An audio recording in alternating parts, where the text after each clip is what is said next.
শুভ সন্ধ্যা।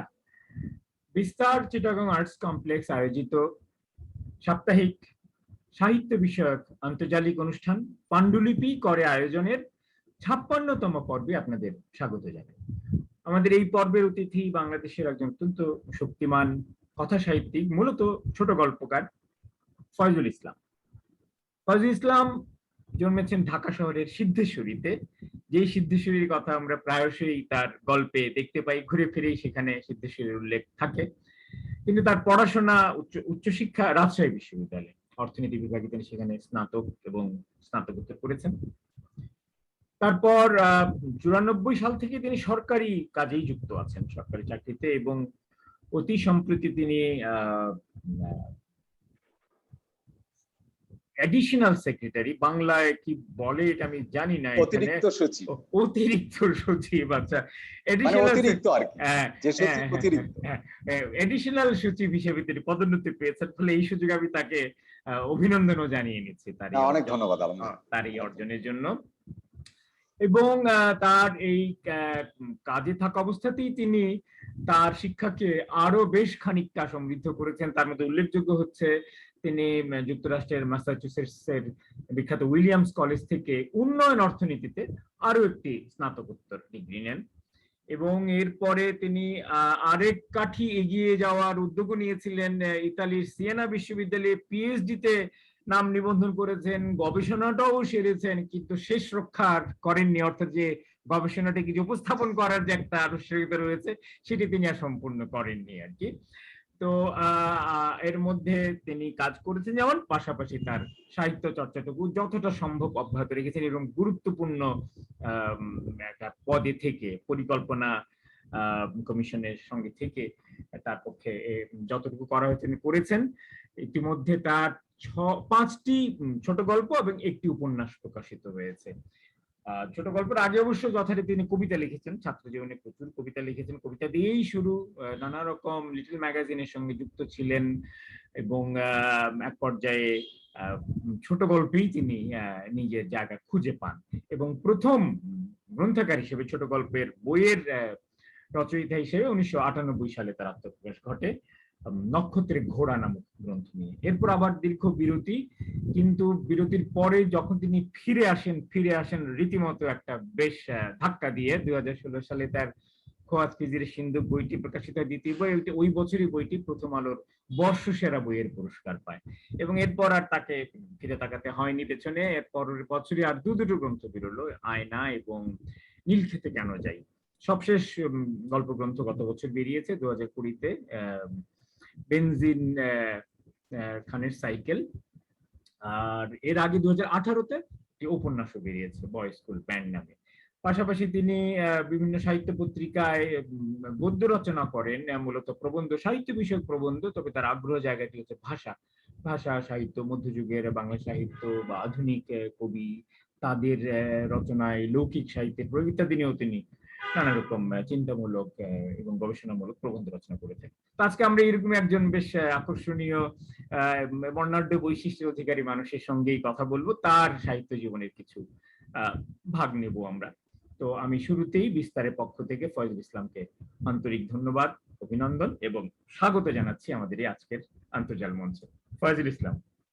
আমিও এই সুযোগে বলি, বিস্তারকে এই চমৎকার একটা উদ্যোগ, যেটা এতগুলো পর্ব, 50-এর উপরে, এটা 56 পর্ব, এতগুলো পর্ব যে বিস্তার এটা করতে পেরেছে, এটা আমাদের বাংলা ভাষা এবং সাহিত্যের জন্য এটা একটা মস্ত বড় উদ্যোগ বলে আমি মনে করি।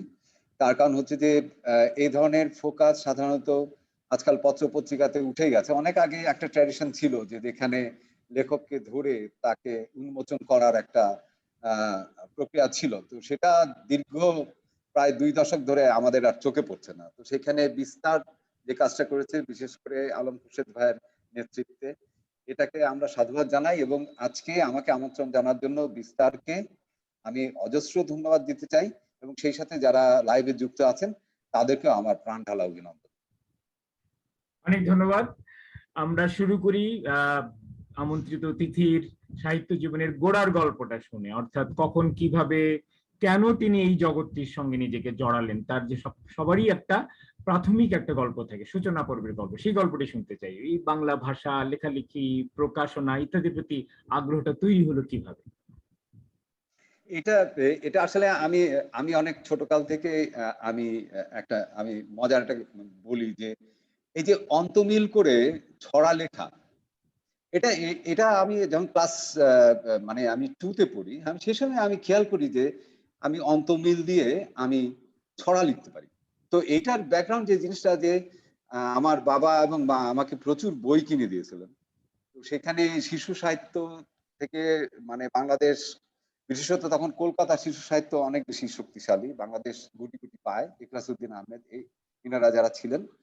আর প্রগতি এবং রাদুগার যেসব বইপত্র সেটা আমি যখন ক্লাস 2 তে পড়ি তখনই 2 তে পড়ি মানে I mean 2 লেভেলে, আমি ক্লাস 3 তে সরাসরি স্কুলে যাই। ওই সময়টাতে আমি প্রচুর এগুলো পড়ে ফেলি আরকি। তো তখন আমি দেখতে পাই যে আমি অন্তমিল দিয়ে আমি ছড়া লিখতে পারি। তো জিনিসটা এখানেই আটকানো ছিল। তো এটাকে আমার খুব একটা বড় ঘটনা বলে আমার মনে হয়।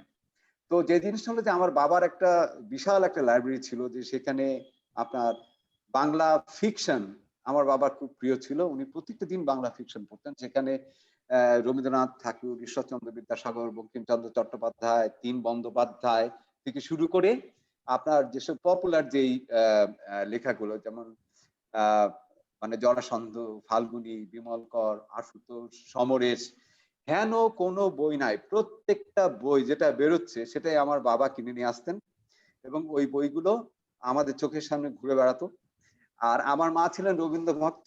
তিনি বেছে, বেছে সঞ্চয়িতা এবং গীতবিতান পড়তেন। তো এই একটা পরিবেশের ভেতরে আমাদের বেড়ে ওঠা। তো বাবার বইগুলো আমি পড়তে শুরু করি আমি যখন ক্লাস 6 এ পড়ি। তখন আপনার ১ম দেবদাস দিয়ে আমি শুরু করি আরকি। তো দেবদাসের পরে এরকম বাবার প্রচুর বই আমি পড়ে ফেলি। তো ক্লাস 8 এর দিকে আমি যখন ক্লাস 8 এ পড়ি, তখন আমার মনে হলো যে আচ্ছা আমি তো অন্তমিল দিয়ে ছড়া লিখতে পারি। তো গদ্যের ব্যাপারটা আসলে কি? গদ্য লেখা যায় কিনা? কিন্তু আমি তো গদ্য লেখা জানি না। স্কুলের ম্যাগাজিনে ২-১ টা লেখা-টেখা ছাপা। আ আর ক্লাসে আপনার এসে কম্পিটিশন বা বর্ষ শেষে যে এসে কম্পিটিশন হয় সেগুলোতে আপনার যোগ দেওয়ার অভিজ্ঞতা ছিল। কিন্তু সেখান থেকে আমি বুঝতে পারছিলাম যে আমি নিজে থেকে আমি কিছু কুক আপ করতে পারি। এই ধরনের একটা ক্ষমতা আমার ভেতরে আছে। সেটা আমি বুঝেছিলাম। তো ক্লাস 8 এ এসে আমার মনে হলো যে এবার একটা গদ্যে এবার একটা ড্রাইভ দেওয়া যেতে পারে। এগুলো কিন্তু সব নিজের ভেতরে। এগুলি কারো আচ্ছা। সাথে শেয়ার করা হচ্ছে না, কিছুই করা হচ্ছে না। তো তখন আমি চিন্তা করলাম যে গদ্যের ড্রাইভ, আমি তো গদ্য লিখতে পারি না। তো এখন আমাকে একটা প্লট চুরি করতে হবে। তো কিভাবে প্লট চুরি করব? এখন সামনে রবীন্দ্রনাথ ঠাকুর, ঈশ্বরচন্দ্র বিদ্যাসাগর, বঙ্কিমচন্দ্র চট্টোপাধ্যায়, এদের অজস্র বই আমাদের বাসাতে।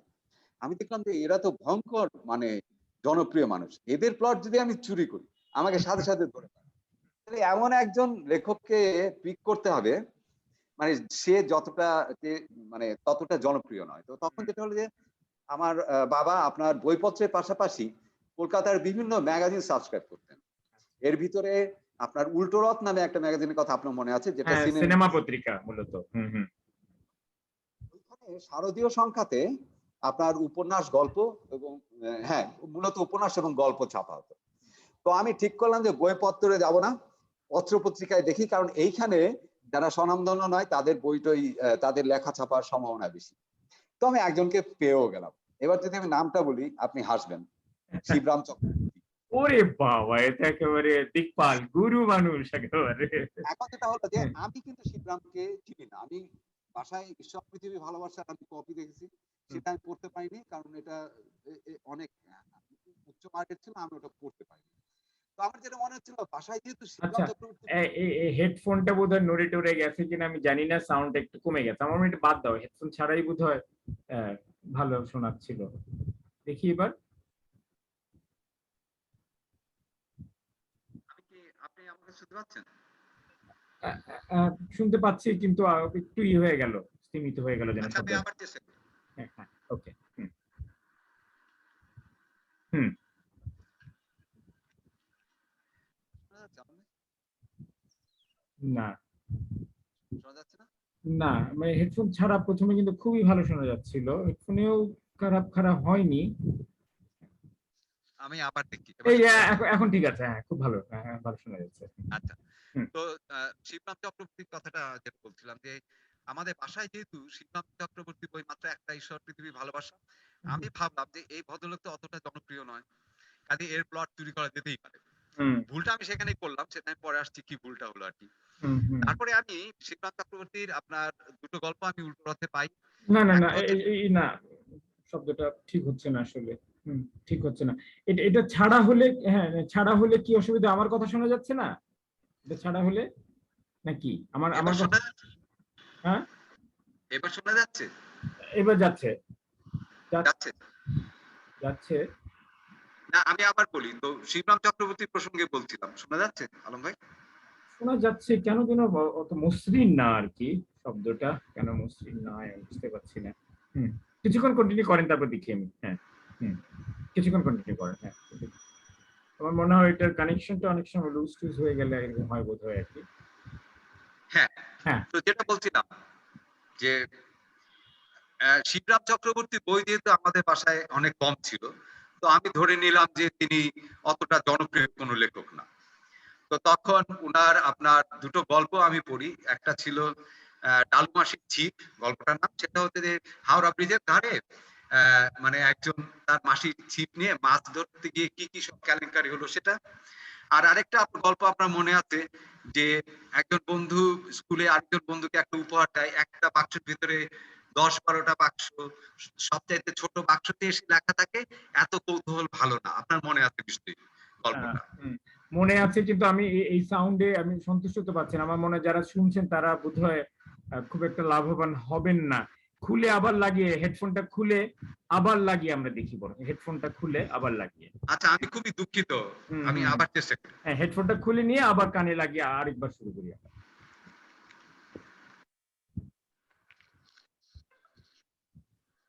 আমি আবার চেষ্টা করছি, এবার কি শোনা যাচ্ছে?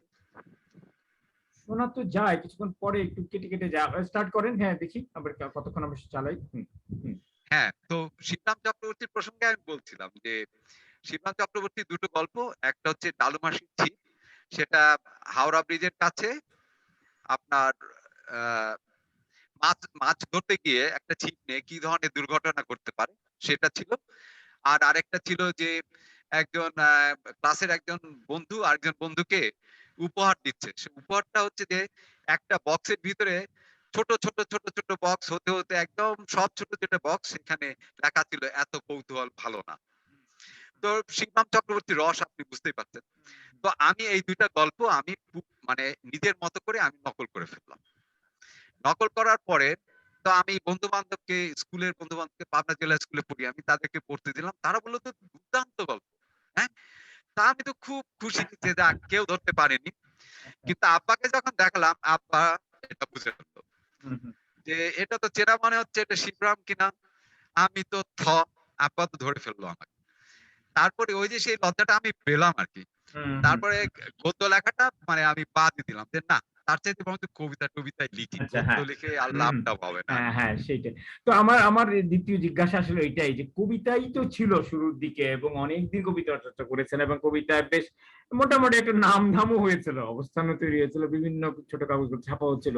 তো কবিতাকে কেন এক পর্যায়ে আবার পরিত্যাগ করলেন, করে কথা সাহিত্যেই থাকলেন এবং কথা সাহিত্যের মধ্যেও কেবল ছোট গল্পকেই আপনার মূল ক্ষেত্র হিসেবে আপনি অব্যাহত রাখলেন? সেইটার একটা নিশ্চয়ই আপনার কোনো নিজস্ব একটা অবস্থান আছে, ব্যাখ্যা আছে, সেটা যদি একটু বলতেন প্লিজ। এটা এটা একটু পিছনে গিয়ে বলি যে আমরা যখন বিশ্ববিদ্যালয়ে পড়ি তখন আমাদের আমার সরাসরি শিক্ষক ছিলেন সনৎ কুমার সাহা, এবং অন্যান্য বিভাগে যেমন দর্শন বিভাগে হাসান আজিজুল হক, দিলীপ কুমার নাথ, আমাদের ইকোনমিক্স এর বাংলায় জুলফিকার মতিন, ইনাদের সাহায্য আমরা পেয়েছিলাম ক্লাসে তো বটেই, যেমন সনৎ কুমার সাহা আমাদের ক্লাসে পড়াতেন, আর অন্যান্যদেরকে আমরা বিভিন্ন টকে আমরা পাই, যেসব অনুষ্ঠানগুলোতে ওনারা সমাজ সাহিত্য ভাষা নিয়ে যেসব টক গুলো দিতেন, সেগুলো আমি খুব মনোযোগ দিয়ে শুনতাম।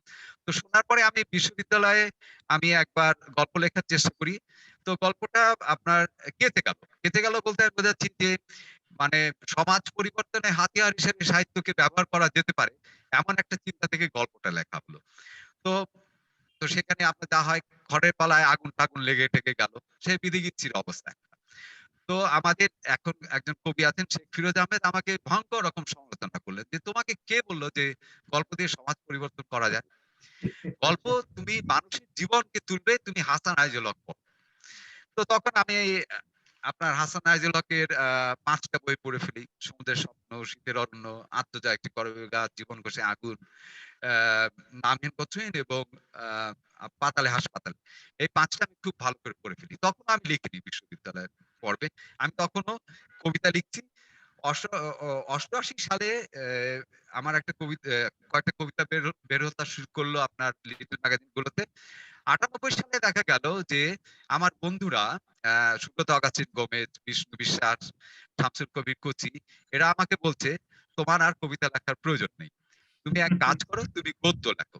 সেটার একটা কারণ আছে যে তখন হাসান আইজুল হকের অপ্রকাশের ভার নামে একটা প্রবন্ধের বই বের হয়, ওই বইটা আমি রিভিউ করি। তো আমি রিভিউ করতে জানতাম না আসলে, ওটা ইউপিএল থেকে আমাকে বলেছিল 150 টাকা দেওয়া হবে, তো আমি রিভিউ করতে বসে গেলাম। তো রিভিউ করতে গিয়ে দেখা গেল যে পুরো ব্যাপারটা আসলে আমার নিজের একটা লেখায় পরিণত হলো, বেশ মোটা একটা লেখা, আমি জানতামই না কিছু। তো আমাকে তখন শামসুল কবির কোচি, বিষ্ণু বিশ্বাস, সুব্রত অগাস্টিন বললো যে আসলে তোমার হাতটা কিন্তু গদ্যে, তুমি মনে হয় গদ্যে কনসেন্ট্রেট করো।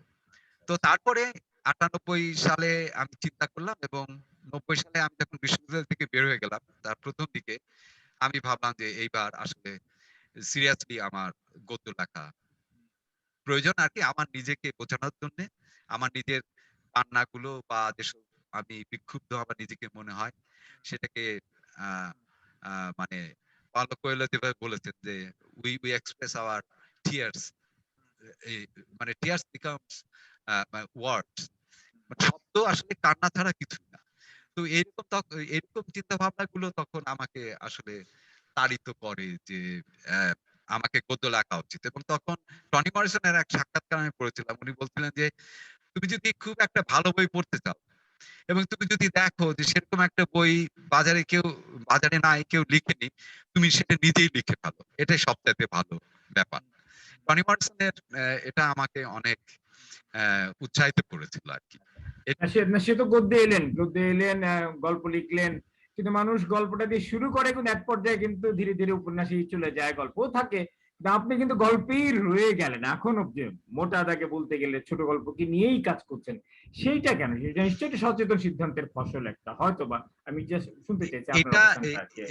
এটা এটা এটা আমি যে জিনিসটা বলবো যে আহ, এই ছোট গল্প, বড় গল্প বা নোভেলা বা উপন্যাস, হ্যাঁ, এই এই যে শ্রেণীকরণটা, হ্যাঁ, এটা আমার কাছে খুব দুর্বোধ্য বলে আমার কাছে মনে হয়। যেমন যে আহ, যদি আমি আমি আমি যদি একটা মেসেজ বা আমি যদি আমার কোনো কথা আমি যদি অল্প বিস্তারে আমি যদি বলতে পারি, তাহলে উপন্যাসের যেই আপনার যে ফরম্যাট, ইউরোপীয় যে ফরম্যাটটা আমাদের আহ, আমরা যেটা অনুসরণ করি, পাতাকে পাতা 500 পাতা 600 পাতা লেখা হয়ে যাচ্ছে, হ্যাঁ, এই এত বড় ফরম্যাটটা আমার কাছে ঠিক গ্রহণযোগ্য মনে হয়নি। তো আমি ভাবছিলাম যে আহ, বরঞ্চ ছোট গল্প বড় গল্পর ভেতরে যতটুকু বলতে পারা যায় সেটাই আমি করব। তো আপনি খেয়াল করে দেখবেন, তারপর আমি আমি 2018 সালে আমার একটা উপন্যাস বেরিয়েছিল, বয়েজ স্কুল ব্যান্ড। তো তার মানে এই না যে আমি উপন্যাস লিখতে চাই না, আমি উপন্যাস লিখতে চাই। গেল বছর আমার 2টো উপন্যাস ড্রাফট করা হয়েছে এর ভেতরেই। আহ এই মানে সেই 2টো উপন্যাস আমার ছাপতে একটু দেরি হবে, কারণ ওটা একটু আমার ঘুরে দেখার প্রয়োজন আছে, আমি সময় পাচ্ছি না ব্যস্ততার কারণে। আর এই বাদে আমার একটা উপন্যাস লেখার খুব ইচ্ছে আছে। না না আহ, না না, সেটা বটেই। আমি সেটা হচ্ছে ভিন্ন প্রশ্ন, কিন্তু আমার ব্যক্তিগত কৌতূহলের জায়গা হচ্ছে যে আপনি ছোট গল্পকে ওর ভিতরে নিশ্চয় অন্য এক সম্ভাবনা খুঁজে পেয়েছেন, একটা শক্তি খুঁজে পেয়েছেন, যে কারণে এটাকে নিয়ে আপনি নিজের মতো করে এটার মধ্যে বসবাস করছেন, নাড়াচাড়া করছেন। তো আচ্ছা, হ্যাঁ, ছোট গল্পের কাছ থেকে আপনার নিজের আরাধ্য কি এক? আর নিজে আপনি এতদিনের এই চর্চার মধ্যে ছোট গল্পের মধ্যে কোন স্বকীয়তা বা কোন স্বাতন্ত্র্য দিয়ে আপনাকে আমরা খুঁজে পাবো বলে আপনি অন্তত বলতে পারেন, আপনার কাছ থেকে যদি জানতে পারি হ্যাঁ, আমরা আর কি। আমার কাছে যে জিনিসটা মানে হয় যে এত বিষয় চারদিকে আমাদের, হুম হুম মানে সবসময় আপনার আঘাত করতে থাকে তরঙ্গের মতো। তো আমি যে জিনিসটা বলছিলাম যে ইউরোপীয় ফরম্যাটের যে উপন্যাস যেটা, তো এটাতে আমি যদি হাত দেই, ইট tax A lot of time.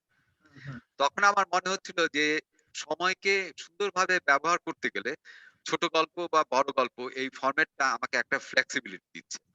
এই কারণে আসলে আপনার উপন্যাসের দিকে অতটা মনোযোগ না দিয়ে ছোট গল্প এবং বড় গল্পে মনোযোগ দেয়। না, আচ্ছা, ঠিক আছে, কিন্তু আমরা বলছিলাম যে ছোট গল্পের একটা মোটামুটি প্রথাসিদ্ধ একটা ধরন আছে, আমাদের রবীন্দ্রনাথের তো একেবারে সংজ্ঞাই দেওয়া আছে, এখন হ্যাঁ, অব্দি মানুষজন মোটামুটি ওইটাই লক্ষ্য রক্ষা করে চলেছেন আর কি, দৈর্ঘ্যের ক্ষেত্রে বলছি। আপনার ক্ষেত্রে কিন্তু প্রায়শই অধিকাংশ ক্ষেত্রেই ওই ছোট গল্প সেই সীমানা আর মানছে না, সেই দৈর্ঘ্যের ক্ষেত্রে যত দূর যাওয়া যায় যাচ্ছে, অনেক ছড়িয়ে যাচ্ছে এবং বেশ বড়সড় ফর্মে নিয়ে নিচ্ছে, যেমন শহীদুল জহিরের জীবন ও রাজনীতি বাস্তবতা যেই মাপের উপন্যাস হিসেবেই প্রচলিত, আপনার অনেক গল্প প্রায় সেই হ্যাঁ, দৈর্ঘ্যেরই আছে। এইটার হ্যাঁ। ক্ষেত্রে আপনার নিশ্চয়ই কোনো একটা বক্তব্য রয়েছে। হ্যাঁ, এটা ক্ষেত্রে যে জিনিসটা যে ছোট, ছোট কথা, ছোট, ছোট দুঃখ ব্যথা প্রকাশের যেই আমাদের যে ইউজুয়াল যে ফরম্যাট যেটা রবীন্দ্রনাথ ঠাকুর বলেছিলেন আরকি। তো আমার মনে হয় যে সেটা আজ থেকে ১০০ বছর আগে ঠিক ছিল। তো এখন এই এই ২০২১ সালে এসে আ মানে শুধু পৃথিবীর না, বাংলাদেশেরও অনেক স্ট্রাকচারাল চেঞ্জ হয়ে গেছে। এখন আর ছোট কথা কিন্তু ছোট থাকছে না। আচ্ছা। ছোট কথাগুলি বড় হয়ে যাচ্ছে।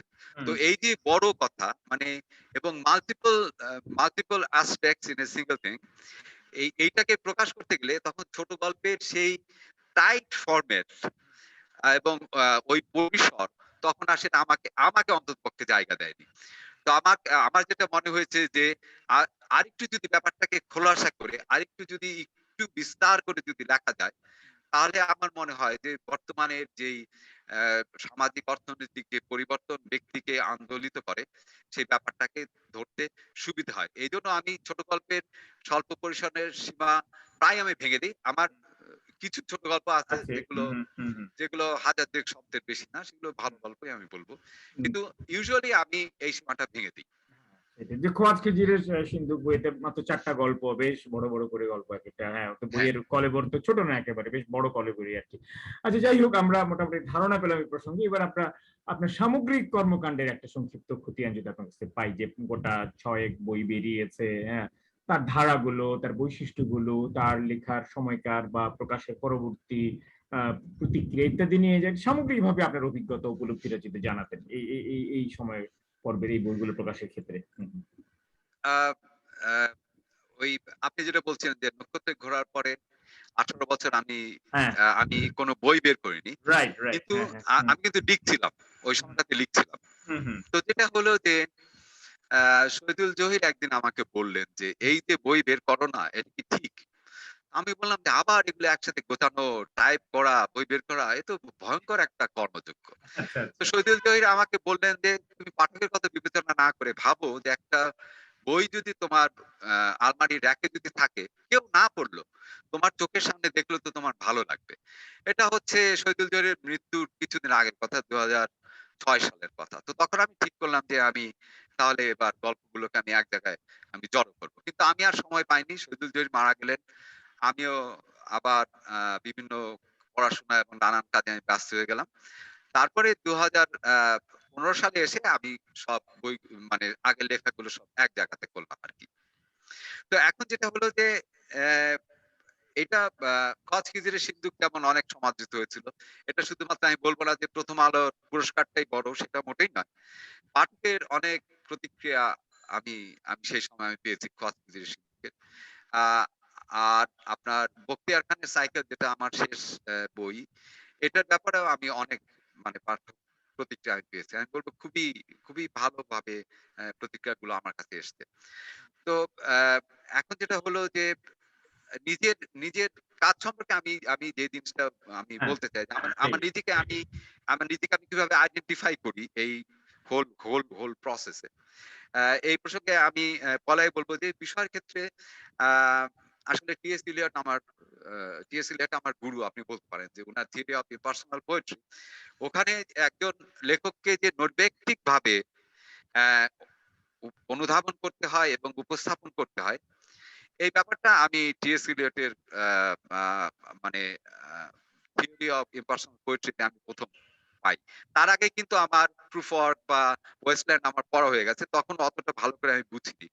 থিওরিটা পড়ার পরে আমি বুঝতে পারলাম যে হ্যাঁ, but that was nothing new, কারণ তার আগেই আপনার সাবজেক্টিভ বায়াস সম্পর্কে ফিলসফিতে অনেক চর্চা হয়ে গেছে। টিএসসি সেটাকে সাহিত্যে আপনার ট্রান্সপোর্ট করেছিলেন, এটাই তার মস্ত বড় কৃতিত্ব, এবং that was a breakthrough. তো এই জিনিসটা আমাকে আক্রান্ত করে যে নৈর্ব্যক্তিকতাটা একজন লেখকের খুব জরুরি। তো আমি সেই জিনিসটা চেষ্টা করি যতটুকু নৈর্ব্যক্তিক থাকা। তার কারণ হচ্ছে যে একজন মধ্যবিত্ত এলিট হিসাবে আমার নিজস্ব নানান চিন্তা ভাবনা থাকে, আমার রুচিবোধ থাকে, আমার জীবন দর্শন থাকে। এগুলোকে আমি কখনোই আমার লেখার ভিতরে আমি আসতে দিই না। এটা হচ্ছে প্রথম ফিল্টার। আর যে জিনিসটা হচ্ছে যে আমি রূপকের ব্যবহার খুব কম করতে চেষ্টা করি। উপমার ব্যবহারও আমি খুব একটা বেশি আমি করতে চাই না। এবং ভাষার ব্যাপারে যে জিনিসটা আমি বলব যে বিষয় থেকে আমি ভাষা নির্বাচন করি। তো আমার একজন বন্ধু বলেছিল যে, "তোমার নিজের তো কোনো স্টাইল আসলে নেই।" আমি বললাম, "না, আমার লেখার আসলে কোনো স্টাইল নেই।" তার কারণ হচ্ছে যে আমি পয়লা একটা বিষয় পিক করি। সেই বিষয়কে প্রকাশ করার জন্য যে ধরনের ভাষা ডেভেলপ করা, সেটা আমি করে নেই। কাজেই কেউ দেখে বলতে পারবে না যে এটা ফাজিল ইসলামেরই ভাষা। এভাবে আমার আসলে লেখা হয় না কখনো। আর আর যে জিনিসটা হচ্ছে যে ভাষার ক্ষেত্রে আমি কাব্যিক আ বাক্য আমি খুব একটা বেশি ব্যবহার করতে চাই না। তো এখানেও আবার আ আমি টনি মরিসনকে আমি আবার স্মরণ করব। তিনি বলেছিলেন যে আ অনেকে আমাকে খুব মানে পোয়েটিক লেখক হিসাবে আমাকে বলার চেষ্টা করে। কিন্তু এটা আমার ভালো লাগে না। তার কারণ হচ্ছে যে তখন মানুষজন খালি ভাষার সৌন্দর্যটা দেখতে শুরু করে। আমি যে গল্পটা বলতে চাই, মানে আমি বলছি, সেই জায়গা থেকে মানুষের দৃষ্টি ফিরিয়ে বলতে থাকে যে, "আহ! কি সুন্দর ভাষা।" কাজে এই ব্যাপারে আমি খুব সাবধান থাকি।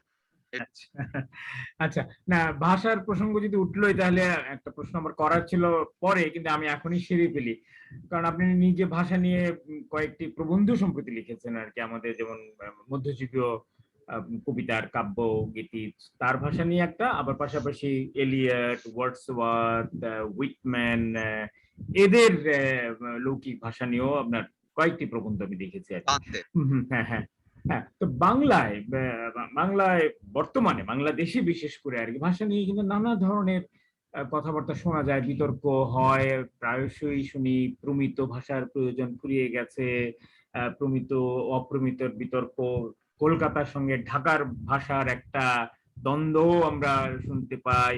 আবার কেউ স্রেফ আঞ্চলিক ভাষাতেই সাহিত্য চর্চা করার কথা বলেন। এগুলো ছোট, ছোট নিরীক্ষার কথা বলছেন। সামগ্রিকভাবেই যেন মনে হচ্ছে বাংলাদেশের ভাষা বা বাংলাদেশ সাহিত্যের ভাষাটাকে খুলনাঞ্চে পাল্টে ফেলার একটা আ আ প্রবণতা আমি লক্ষ্য করছি।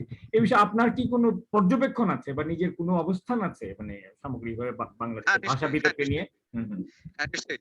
নিশ্চয়ই আছে। আমি আমি তার আগে একটু স্মরণ করব যে প্রমিত বাংলা বলতে যে জিনিসটা বোঝানো হয়, আসলে সেটা আপনার রাঢ়ের এই নদিয়া সন্নিহিত অঞ্চলের যেই ভাষাটা, সেটা একটা প্রমিতকরণ করা প্রয়োজন ছিল, এবং যাতে সাহিত্যে অরাজকতা তৈরি না হয় ভাষার ক্ষেত্রে, সেটা একদম ঠিক আছে। কিন্তু বাংলাদেশের ক্ষেত্রে আমি আমি মনে করি যে এই প্রমিত ভাষাটা পশ্চিমবঙ্গে শুরু হয়েছিল, এটা কিন্তু আসলে একটা ডেরিভেটিভ। আপনি খেয়াল করে দেখবেন যে বাংলাদেশের যেই প্রমিত ভাষা তথাকথিত, সেখানে নাম শব্দ এবং ক্রিয়াপদের পার্থক্য আছে। এই পার্থক্যগুলো খুবই সূক্ষ্ম।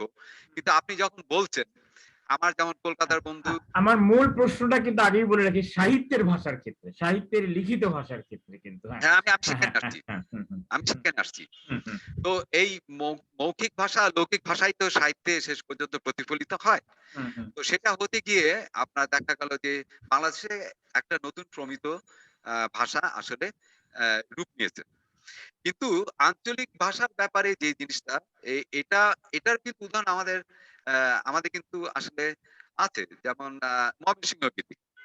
এখানে মহুয়ার পালা আপনি যদি দেখেন, এখানে আঞ্চলিক ভাষা ব্যবহার করা হয়েছে। শ্রীকৃষ্ণ কীর্তনে পশ্চিম রাঢ়ের ভাষা ব্যবহার করা হয়েছে। কিন্তু সেই ব্যবহারটা অনেক পরিমিত এবং অনেক অর্থে পরিশীলিত। পরিশীলিত বলতে আমি বোঝাচ্ছি যে অনেক নাম শব্দ এবং অনেক ক্রিয়াপদ অঞ্চল ভেদে বোঝা যাবে না। কাজেই সেই সময় কবিদের এইটুকু মাথায় ছিল যে অন্ততপক্ষে কমিউনিকেট করার জন্য আহ মানে উত্তুঙ্গ কোনো এক্সপেরিমেন্ট করা যাবে না। তো এখন ভাষার ক্ষেত্রে যদি কেউ আপনার পুরোটাই পূর্ববঙ্গের ভাষায় যদি সাহিত্য করতে চায়, তিনি সেটা করতেই পারেন। কিন্তু খেয়ালটা রাখা যেটা দরকার যে এটা কতটুকু অন্যান্য অঞ্চলের মানুষের সাথে কতটুকু কমিউনিকেটিভ হবে। এটা আমি মনে করি। আচ্ছা, খানিকটা বোঝা গেল যে অর্থাৎ এখনো একটা বাস্তব প্রয়োজনে হলো একটা প্রমিত ভাষার প্রয়োজন রয়েছে। মান ভাষা স্বাভাবিক, কারণ যে এই দেশে হাজারটা উপভাষা, লোকভাষা, আঞ্চলিক ভাষা, সেক্ষেত্রে অন্তত যোগাযোগের সমতা রক্ষার জন্য সেটা প্রয়োজন আছে আর কি। তার ভিতর সেই কাঠামোর ভিতরে নানা রকম নিরীক্ষা তো হতেই পারে, কিন্তু যেন একেবারে পুরোপুরি ভেঙে দিয়ে এখানকারই আবার স্থানীয় একটা ভাষাকে আবার নতুন করে আমাদের ভাষার উপর চাপিয়ে দেওয়া আর কি, সেটাও মনে হয় এক ধরনের না আগ্রাসনী এটা বটে। হ্যাঁ, হ্যাঁ, হ্যাঁ, হ্যাঁ, তাই এটা না? ঠিক যৌক্তিক বলে মনে হয় না। না আর কি, হ্যাঁ, ঠিক আছে। কথা সাহিত্য নিয়ে কথা হচ্ছিল, আমি একটু জানতে চাইবো, আপনি আপনি আমি জানি প্রচুর পড়াশোনা করেন, বিশ্ব সাহিত্য বিষয়ে আপনার ভালোই খোঁজ খবর, নিজে অনেক পড়েন আপনি আর কি, হ্যাঁ। তো তার তুলনায় বলবো না, কিন্তু ওটার পরিপ্রেক্ষিতে আমাদের কথা সাহিত্য, বিশেষ করে স্বাধীন বাংলাদেশে, স্বাধীন হওয়ার পর থেকে এই দীর্ঘ 50 বছরে তো অনেক লেখা হলো, অনেক লেখক এসছেন, অনেক ধরনের কাজ হয়েছে আর কি।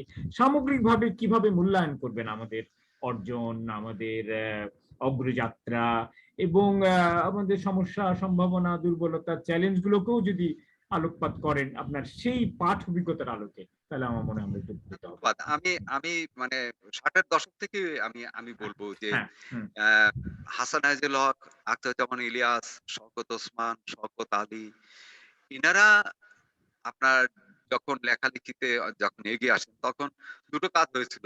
এক, তারা বিষয়ের ক্ষেত্রে অনেক বেশি বাংলাদেশের একেবারে অন্তর্গত বিষয়ের দিকে তারা মনোযোগ দিয়েছিলেন এবং তারা নতুন ভাষা তৈরির কিন্তু চেষ্টা করেছিলেন এবং সেখানে তারা সফল হয়েছিলেন। কিন্তু ৭০ দশকে এসে দেখা গেল যে কেন জানো লেখাটা লেখার ভাষা এবং বিষয় আরো পিছিয়ে গেল। এটা এমন হতে পারে যে ৭০-এর লেখকরা হয়তোবা এই দিকটাতে ঠিক নজর দেননি। কিন্তু আবার আমরা দেখি যে ৭০-এর দুইজন লেখককে আমরা দেখি, শহীদুল জহির এবং ওয়াসি আহমেদকে দেখি ৮০ দশকে এসে তারা গল্পের ভাষা এবং গল্পের বিষয়ে চমৎকার এক্সপেরিমেন্ট নিয়ে আমাদের সামনে এলেন। এটা আমাদের একটা মস্ত বড় শক্তির জায়গা, আমাদের নির্ভরতার জায়গা, যে কাজটা শহীদুল জহির এবং ওয়াসি আহমেদ করেছেন। এবং আমি বলবো যে একই সময়ে ইলিয়াস আহমেদ, এই আখতারুজ্জামান ইলিয়াস তার দ্যুতি ছড়িয়েছেন আমাদের ভেতরে, খোয়াবনামা আমাদের এই এই এই সময়টাতে এসেছে, চিলেকোঠার সেপাই এই সময়তে এসেছে। কিন্তু তিনি ৬০-এর লেখক। তো ৬০ এবং ৭০-এর লেখকই বরঞ্চ ৮০ একটা মস্ত বড় কীর্তিমান হিসেবে আমাদের সামনে আসছে আর কি। তো ৮০ দশকে আমরা যেটা দেখেছি যে ৮০ দশকে যারা কথা সাহিত্য করতে আসেন তারাও এই ট্র্যাডিশনটাকেই রেখেছিলেন যে ভাষা এবং বিষয়ের ক্ষেত্রে আহ, অবশ্যই নতুনত্বের প্রয়োজন আছে, কারণ বাংলাদেশের আর্থসামাজিক বৈশিষ্ট্য বদল হয়ে যাচ্ছে।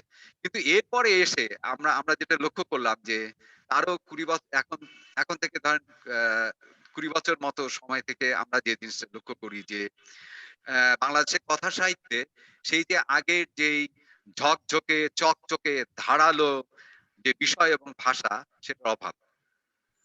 এই অভাবটা আমরা লক্ষ্য করছি। বিষয়ের এই এই অভাবটার কারণটা হচ্ছে যে আহ, এখনকার কথা সাহিত্যিকরা সম্ভবত নৈর্ব্যক্তিক হতে পারছেন না বলে আমি মনে করি। যেমন তাদের বিষয়গুলো আমি দেখতে পাই যে মোস্টলি মধ্যভিত্তিক, নগরায়নের বিষয় মধ্যভিত্তিক, এবং মধ্যবিত্তেরও তো একটা স্ট্রাকচারাল পরিবর্তন ঘটে গেছে বাংলাদেশে। সেই জিনিসটা আমি এদের ভিতরে এদের লেখাতে পাই না। আমি বরং পাই যে কিছু এডিটের সমস্যা সংক্রান্ত বা তাদের অ্যাসপিরেশন সংক্রান্ত লেখা আমি আজকাল বেশি আমি দেখতে পাচ্ছি এখনকার কথা সাহিত্যিকদের হাতে। আহ এবং আরেকটা জিনিস অভাব, যে জিনিসটা যেটা আমাদের ভিতরে ছিল, রাজনৈতিক প্রজ্ঞা। এটা একজন কথা সাহিত্যিকের থাকাটা খুবই জরুরি। আমরা খুব অল্প বয়সে শিখেছিলাম যে মানুষের সাথে মানুষের সম্পর্ক মূলত রাজনৈতিক। এই যে রাজনৈতিক সম্পর্কের বিষয়গুলো আমি এখনকার লেখাতে আমি অনুপস্থিত দেখি। এখনকার লেখার মস্ত বড় যে জিনিসটার সম্ভাবনা, সেটা হচ্ছে ভাষা। ভাষা নিয়ে অনেক অনেক সুন্দর কাজ করছেন, অনেক চমৎকার ভাষা। কোনোটা লুসিড, কোনোটা তো মনে হয় আপনার হেভেনলি ভাষা আমি আমি পড়ছি। সবই ঠিক আছে, কিন্তু বিষয়ের অভাবটা আমার কাছে খুবই প্রকট বলে মনে হয়। এটা কি শুধু ছোট গল্পের ক্ষেত্রে, কি উপন্যাসের ক্ষেত্রে আমরা কি সেই রকম বড় মাপের উপন্যাস উপন্যাস যেরকম যেভাবে জীবনটাকে ধারণ করে, আত্মজনিসের কথা বলেছেন তিনি, তার দুটো বড় উপন্যাস রয়েছে, শহীদুল জিউরের কোটা রয়েছে, শওকত আলী বেশ কোটা রয়েছে, মাহমুদুল হকের কিছু রয়েছে, কিন্তু এরপরও তার বড় একটা প্রজন্ম চলে এসছে আর কি। হ্যাঁ, কিন্তু উপন্যাসের ক্ষেত্রে কিন্তু সেরকম আপনার পাঠের অনুযায়ী আপনি বিশ্ব সাহিত্যে যেরকম পাঠ করে থাকেন আর কি, সেই মাপের না হোক অন্তত সেই ধরনের একটা শক্তিমত্তা নিয়ে এবং আমাদের দেশ সমাজ মানুষ সময়টাকে ধারণ করে লেখা উপন্যাস নতুন প্রজন্মের সাহিত্যিকরা কিন্তু খুব একটা লিখছেন না বা লিখতে পাচ্ছেন না, আমি জানি না এই সংকটটা কেন, এই ক্ষেত্রে কেন, এটার জন্য আমার একটা অবজারভেশন আছে, আমি বলবো, কিন্তু আপনার মুখটা আমি শুনে নিই আর কি। হ্যাঁ, না মানে যেটা হলো যে উপন্যাস লেখা হচ্ছে না তা না, খুবই কম সংখ্যক উপন্যাস হচ্ছে, কিন্তু সেখানে বিষয়টা এত বেশি এলিট সেন্ট্রিক যে এই জিনিসটা চোখে পড়ার মতো হয়েছে। কিন্তু বাংলাদেশ তো আসলে একটা মস্ত বড় একটা দেশ, এই দেশকে রিপ্রেজেন্ট তো কেবলমাত্র এলিটরাই করে না, একটা মস্ত বড় জনগোষ্ঠী। আপনি কিছু বলবেন মনে হয়? না না না না, আমি পরে বলবো, হ্যাঁ, শুনে নিই। একটা মস্ত বড় জনগোষ্ঠী যেখানে বাংলাদেশের প্রাণ, আমাদের গ্রাম, আমাদের মফস্বল শহর এবং এই শহরের যেই খেটে খাওয়া শহুরে প্রান্তিক মানুষ, এদের বিষয়গুলো আপনার এদের জীবন আমি একেবারেই অনুপস্থিত দেখতে পাই। তো এখন যেটা হচ্ছে যে এইটা একটা মস্ত বড় সমস্যার ব্যাপার হয়েছে। আমি আগে যেটা বলছিলাম যে আমাদের কথা সাহিত্যিকদের যেন দেখার দৃষ্টিটা আমাদের ধার কমে গেছে। আমরা বোধহয় আখতারুজ্জামান ইলিয়াস বা শহীদুল জহির, ওয়াসি আহমেদ, শওকত আলীর মতো করে আমরা ভুলে গেছি আরকি।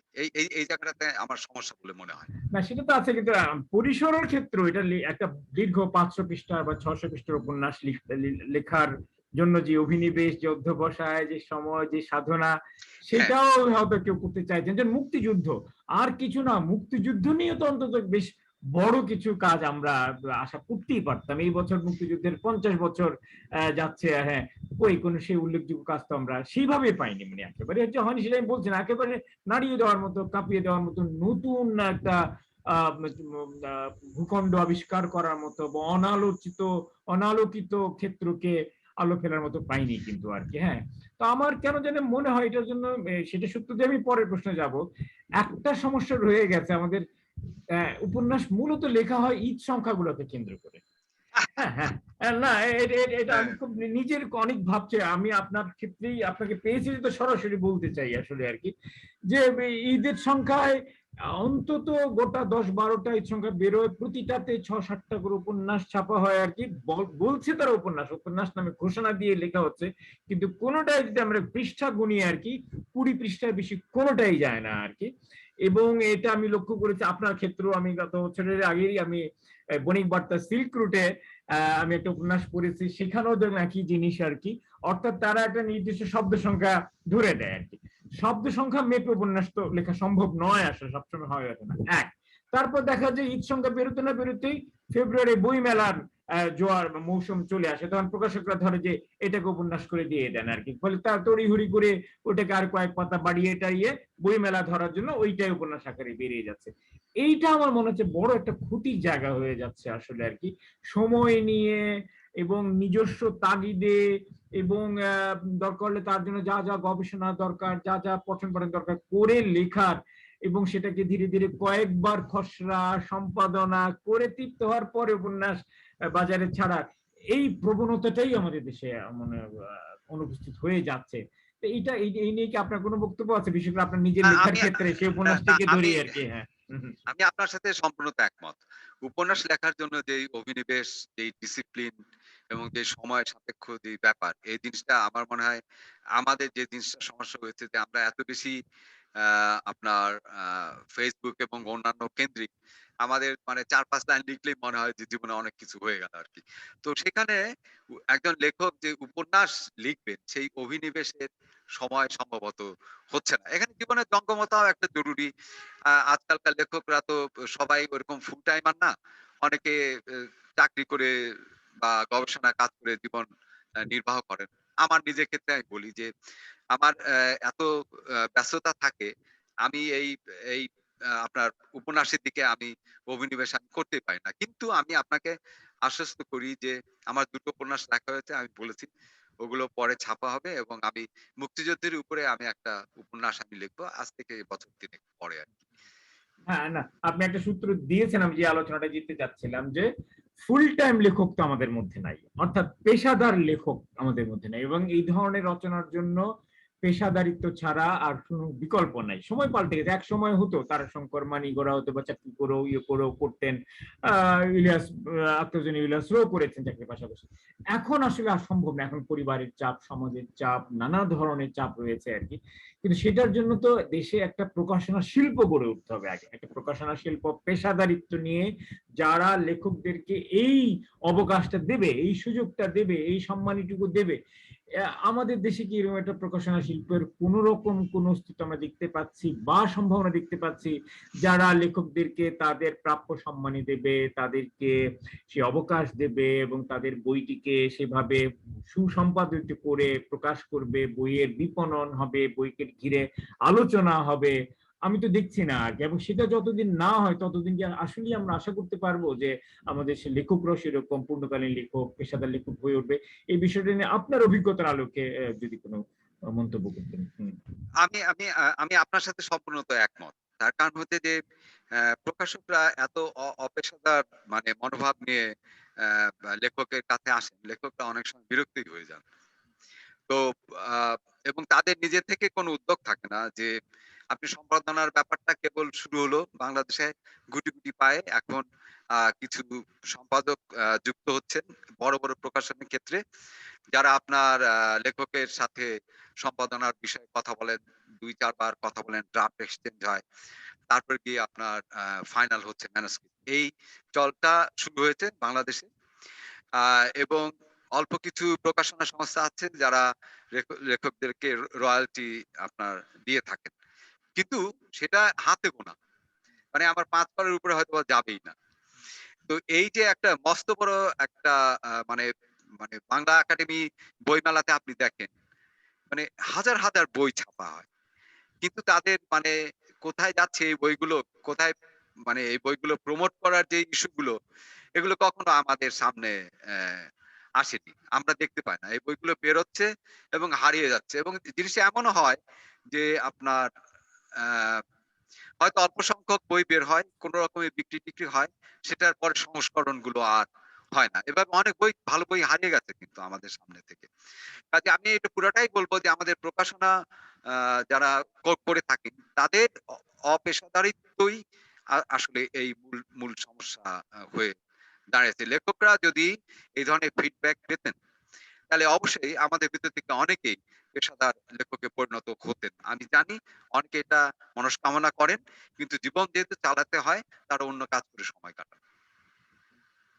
আচ্ছা, না আপনার সেই উপন্যাসের কথা বলেন, দুটো উপন্যাস লিখেছেন, সেখানে কি ওই সেই সিল্ক রোডের সেই উপন্যাসটিকেও কি আপনি পুনর্লিখন বা করে সেটাকে পূর্ণাঙ্গ রূপ দেওয়ার কথা ভাবছেন, নাকি না সেটার কথা ছাড়াই না, আরো না, যেটা? না, সেটা না। হ্যাঁ, এটা হ্যাঁ, হ্যাঁ। সম্পূর্ণ আলাদা, আচ্ছা, আলাদা দুটো কারণ উপন্যাস। কারণ সেটা আমার আমার পরে মনে হয়েছিল যে অসমাপ্ত মনে হয়েছিল, এটা সম্পূর্ণ হয়নি। এরকম শুধু আপনারটা না, ওই যতজনের পড়েছে প্রত্যেকটা সময় মনে হয়েছে। এবং না, একদম ঠিক। প্রথম আলো তো পরে যে একজন উপন্যাসিকের উপন্যাসের ৩টা অধ্যায় ছিপে দেয়, মাত্র ২টো কি ৩টে অধ্যায় ছাপে, কিন্তু বলছে কিন্তু পূর্ণ উপন্যাস। হ্যাঁ, এতে তো লেখকের প্রতিও অবিচার করা হয়, যারা পড়ছেন পাঠক। আমি বলতে পারি যে মাসরুর আরিফিনের উপন্যাস প্রায় গত ২টো উপন্যাসই তার মাত্র ২টো কি ৩টে অধ্যায় চেপেছে, কিন্তু বিজ্ঞাপন করেছে তার পূর্ণাঙ্গ উপন্যাস। সেটা মোটেও পূর্ণাঙ্গ উপন্যাস ছিল না।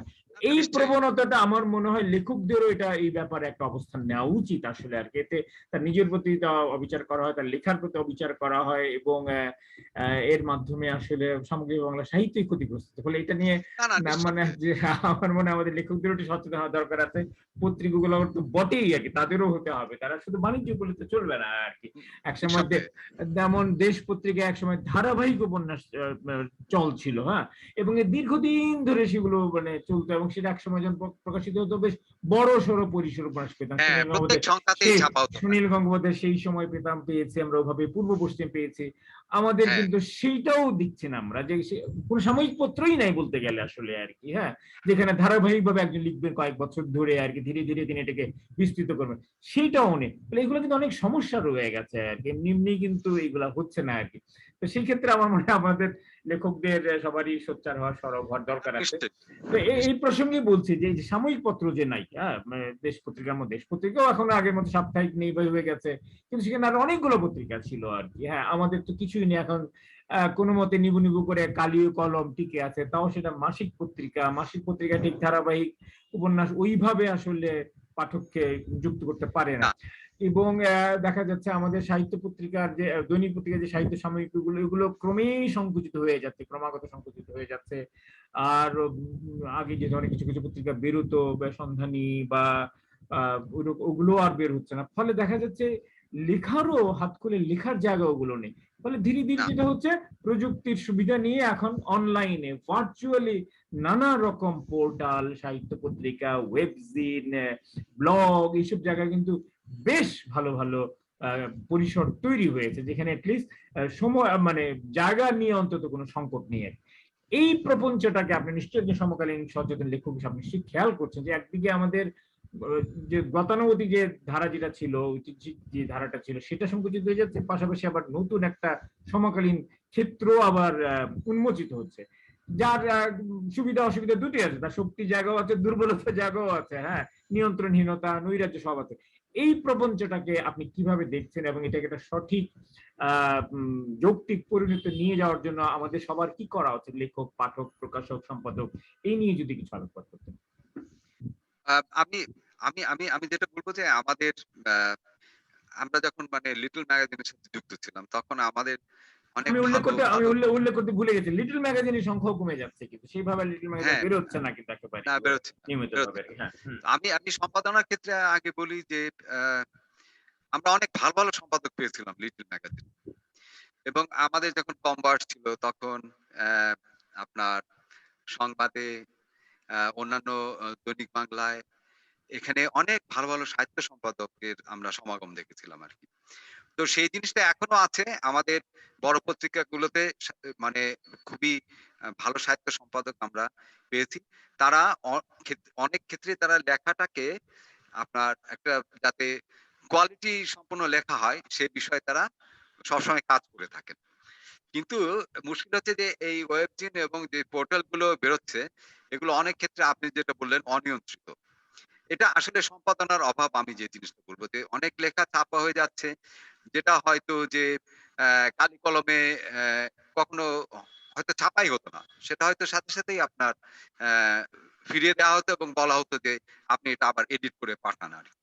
অর্থাৎ একটা সম্ভাবনা যেটা, যে অনেক লেখা বেরোচ্ছে, যে জিনিসটা এখন আপনি যেটা বললেন যে কালি কলম প্রায় নিবু নিবু, শব্দঘর আছে, এরকম একটা দুটো পত্রিকা এবং সংবাদপত্রগুলোর যে সাপ্লিমেন্ট গুলো, সেখানে ছাড়া এখন লেখার আর কোনো রকম জায়গা নেই। সেখানে ইন্টারনেট সোর্স গুলো কিন্তু আমাদেরকে একটা মস্ত বড় সম্ভাবনার জায়গা দিচ্ছে, যে অনেক নতুন লেখক এখানে যুক্ত হচ্ছেন, এবং আমি যদি লিখতে চাই, আমি হয়তো মাসে আমার দুটো তিনটে লেখা ছাপা হয়ে যাবে আর কি। এই যে সংখ্যার দিক থেকে একটা চমৎকার একটা সম্ভাবনা তৈরি হয়েছে। এখন আমি মনে করি এটাকে ভালো সম্পাদনার জায়গাটা তৈরি হওয়ার প্রয়োজন আছে। কারণ অনেক ক্ষেত্রে হয় কি যে একটা ওয়েব পোর্টাল চালানো বা সাহিত্য আপনার মানে কাগজ চালানো মানে এই না যে আপনি ভালো সম্পাদক, তা তো নয়। কাজে সম্পাদকের যে প্রফেশনালিজমটা, সেই জিনিসটা এখন প্রয়োজন রয়েছে বলে ইন্টারনেট সোর্স গুলোর ক্ষেত্রে আমি মনে করি। আচ্ছা, আমরা আর দুই একটা প্রশ্ন নেব, এরপর একটু আলোচনায় যেতে চাই, মুক্ত আলোচনা। আমাদের জুমে কয়েকজন মানুষ এসছেন, আমাদের পরিচিত একজনকেও দেখতে পাচ্ছি আমি, চন্দল শফিকুল কবির। লাইভেও কিছু মন্তব্য পেয়েছে, সেগুলো নিয়ে কথা বলবো। ফলে আমরা দ্রুত এগিয়ে যাই। এখন স্রেফ আপনার নিজস্ব পাঠ অভ্যাস বা পাঠ অভিজ্ঞতা নিয়ে একটু শুনতে চাই।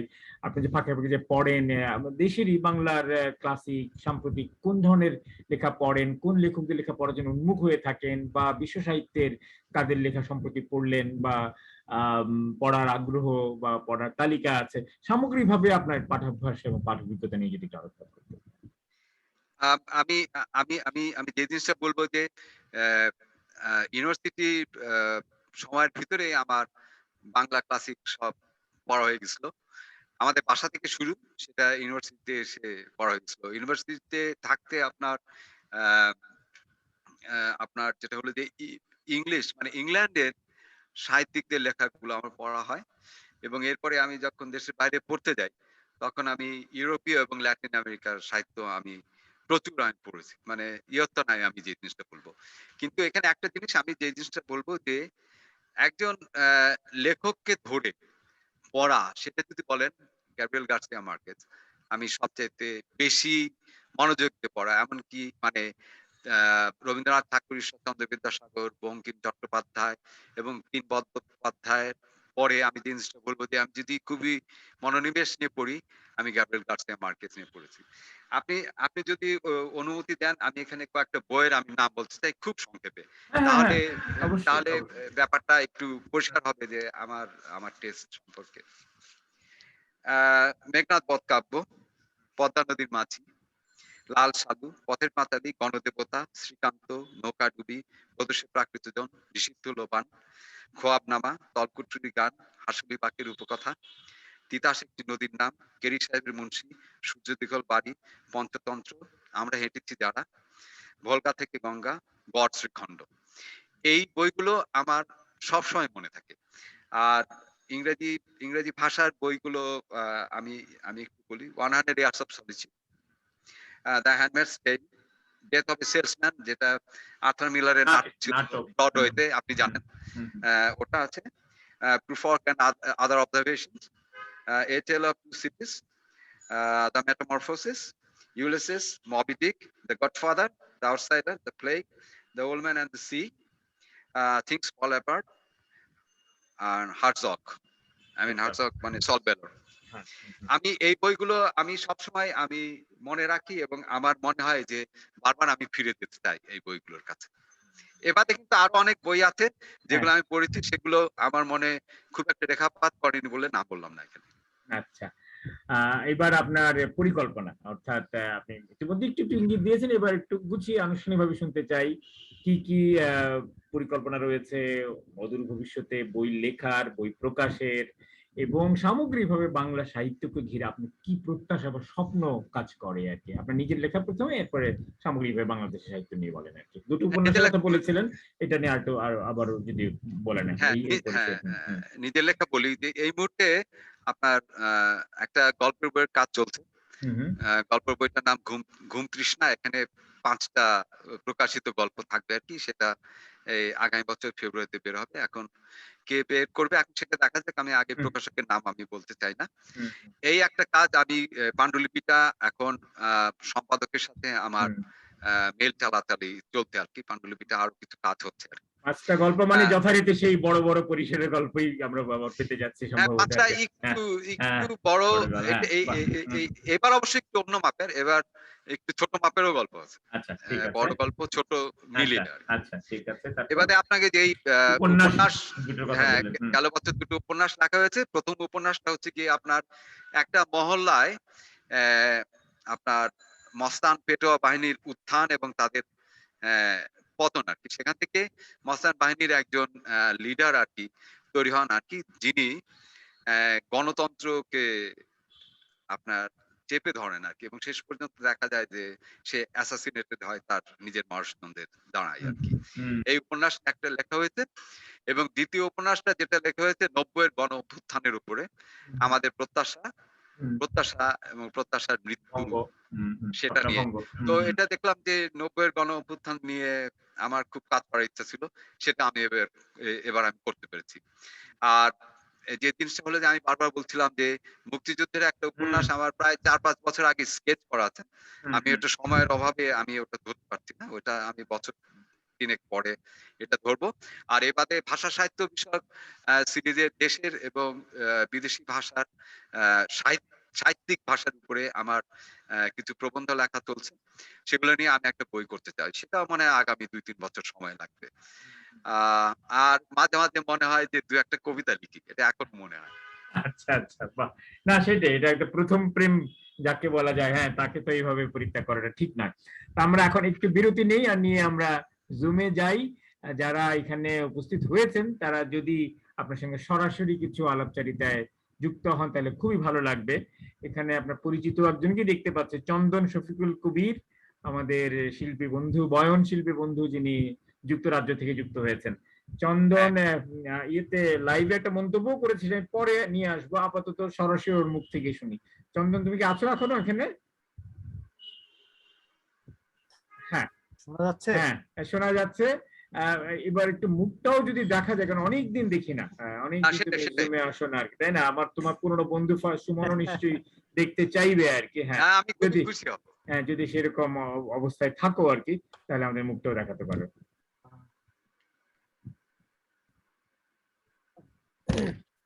এই কোথায় আসছি? হ্যাঁ হ্যাঁ হ্যাঁ হ্যাঁ, এসে গেছে যথারীতি। হ্যাঁ, অনেক ধন্যবাদ। হ্যাঁ, বলো এবার। হ্যাঁ, আমাদের ফাজিলকে নিয়ে। অনেকদিন পরে সবার সাথেই কথা হচ্ছে, তারপরেও আলম ভাইয়ের সাথে মাঝে মধ্যে কথা হয়, দেখা হয়।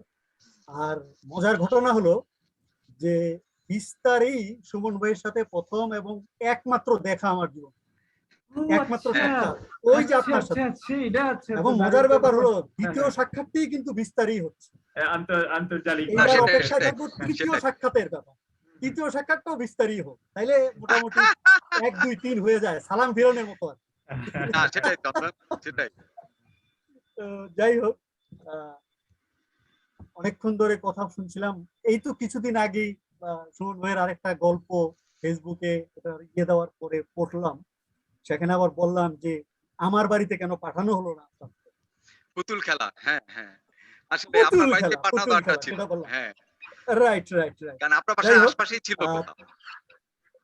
ছিল কোথাও। যাই হোক, আর তার আগে পড়লাম খোয়াজ খিজিরের সিন্ধু, সেটা আবার আমারে পাঠালো আবিদ পাঠালো। হ্যাঁ, খোয়াজ খিজিরের সিন্ধু। যাই হোক, আমার একটা প্রশ্ন করতে চাই, সেটা হলো এই যে বলছিলেন যে একজন গদ্যকারের বা গল্পকারের বা যেই হোক, মানে যারা লেখক, তাদের সমাজ এবং মানুষকে বুঝার একটা ব্যাপার আছে। তো আমরা তো জানি যে মানুষ এবং সমাজকে বুঝতে হলে তার একটা রাজনৈতিক দৃষ্টিভঙ্গি দিয়ে তাকে বুঝতে হবে, সেটা খুব জরুরি।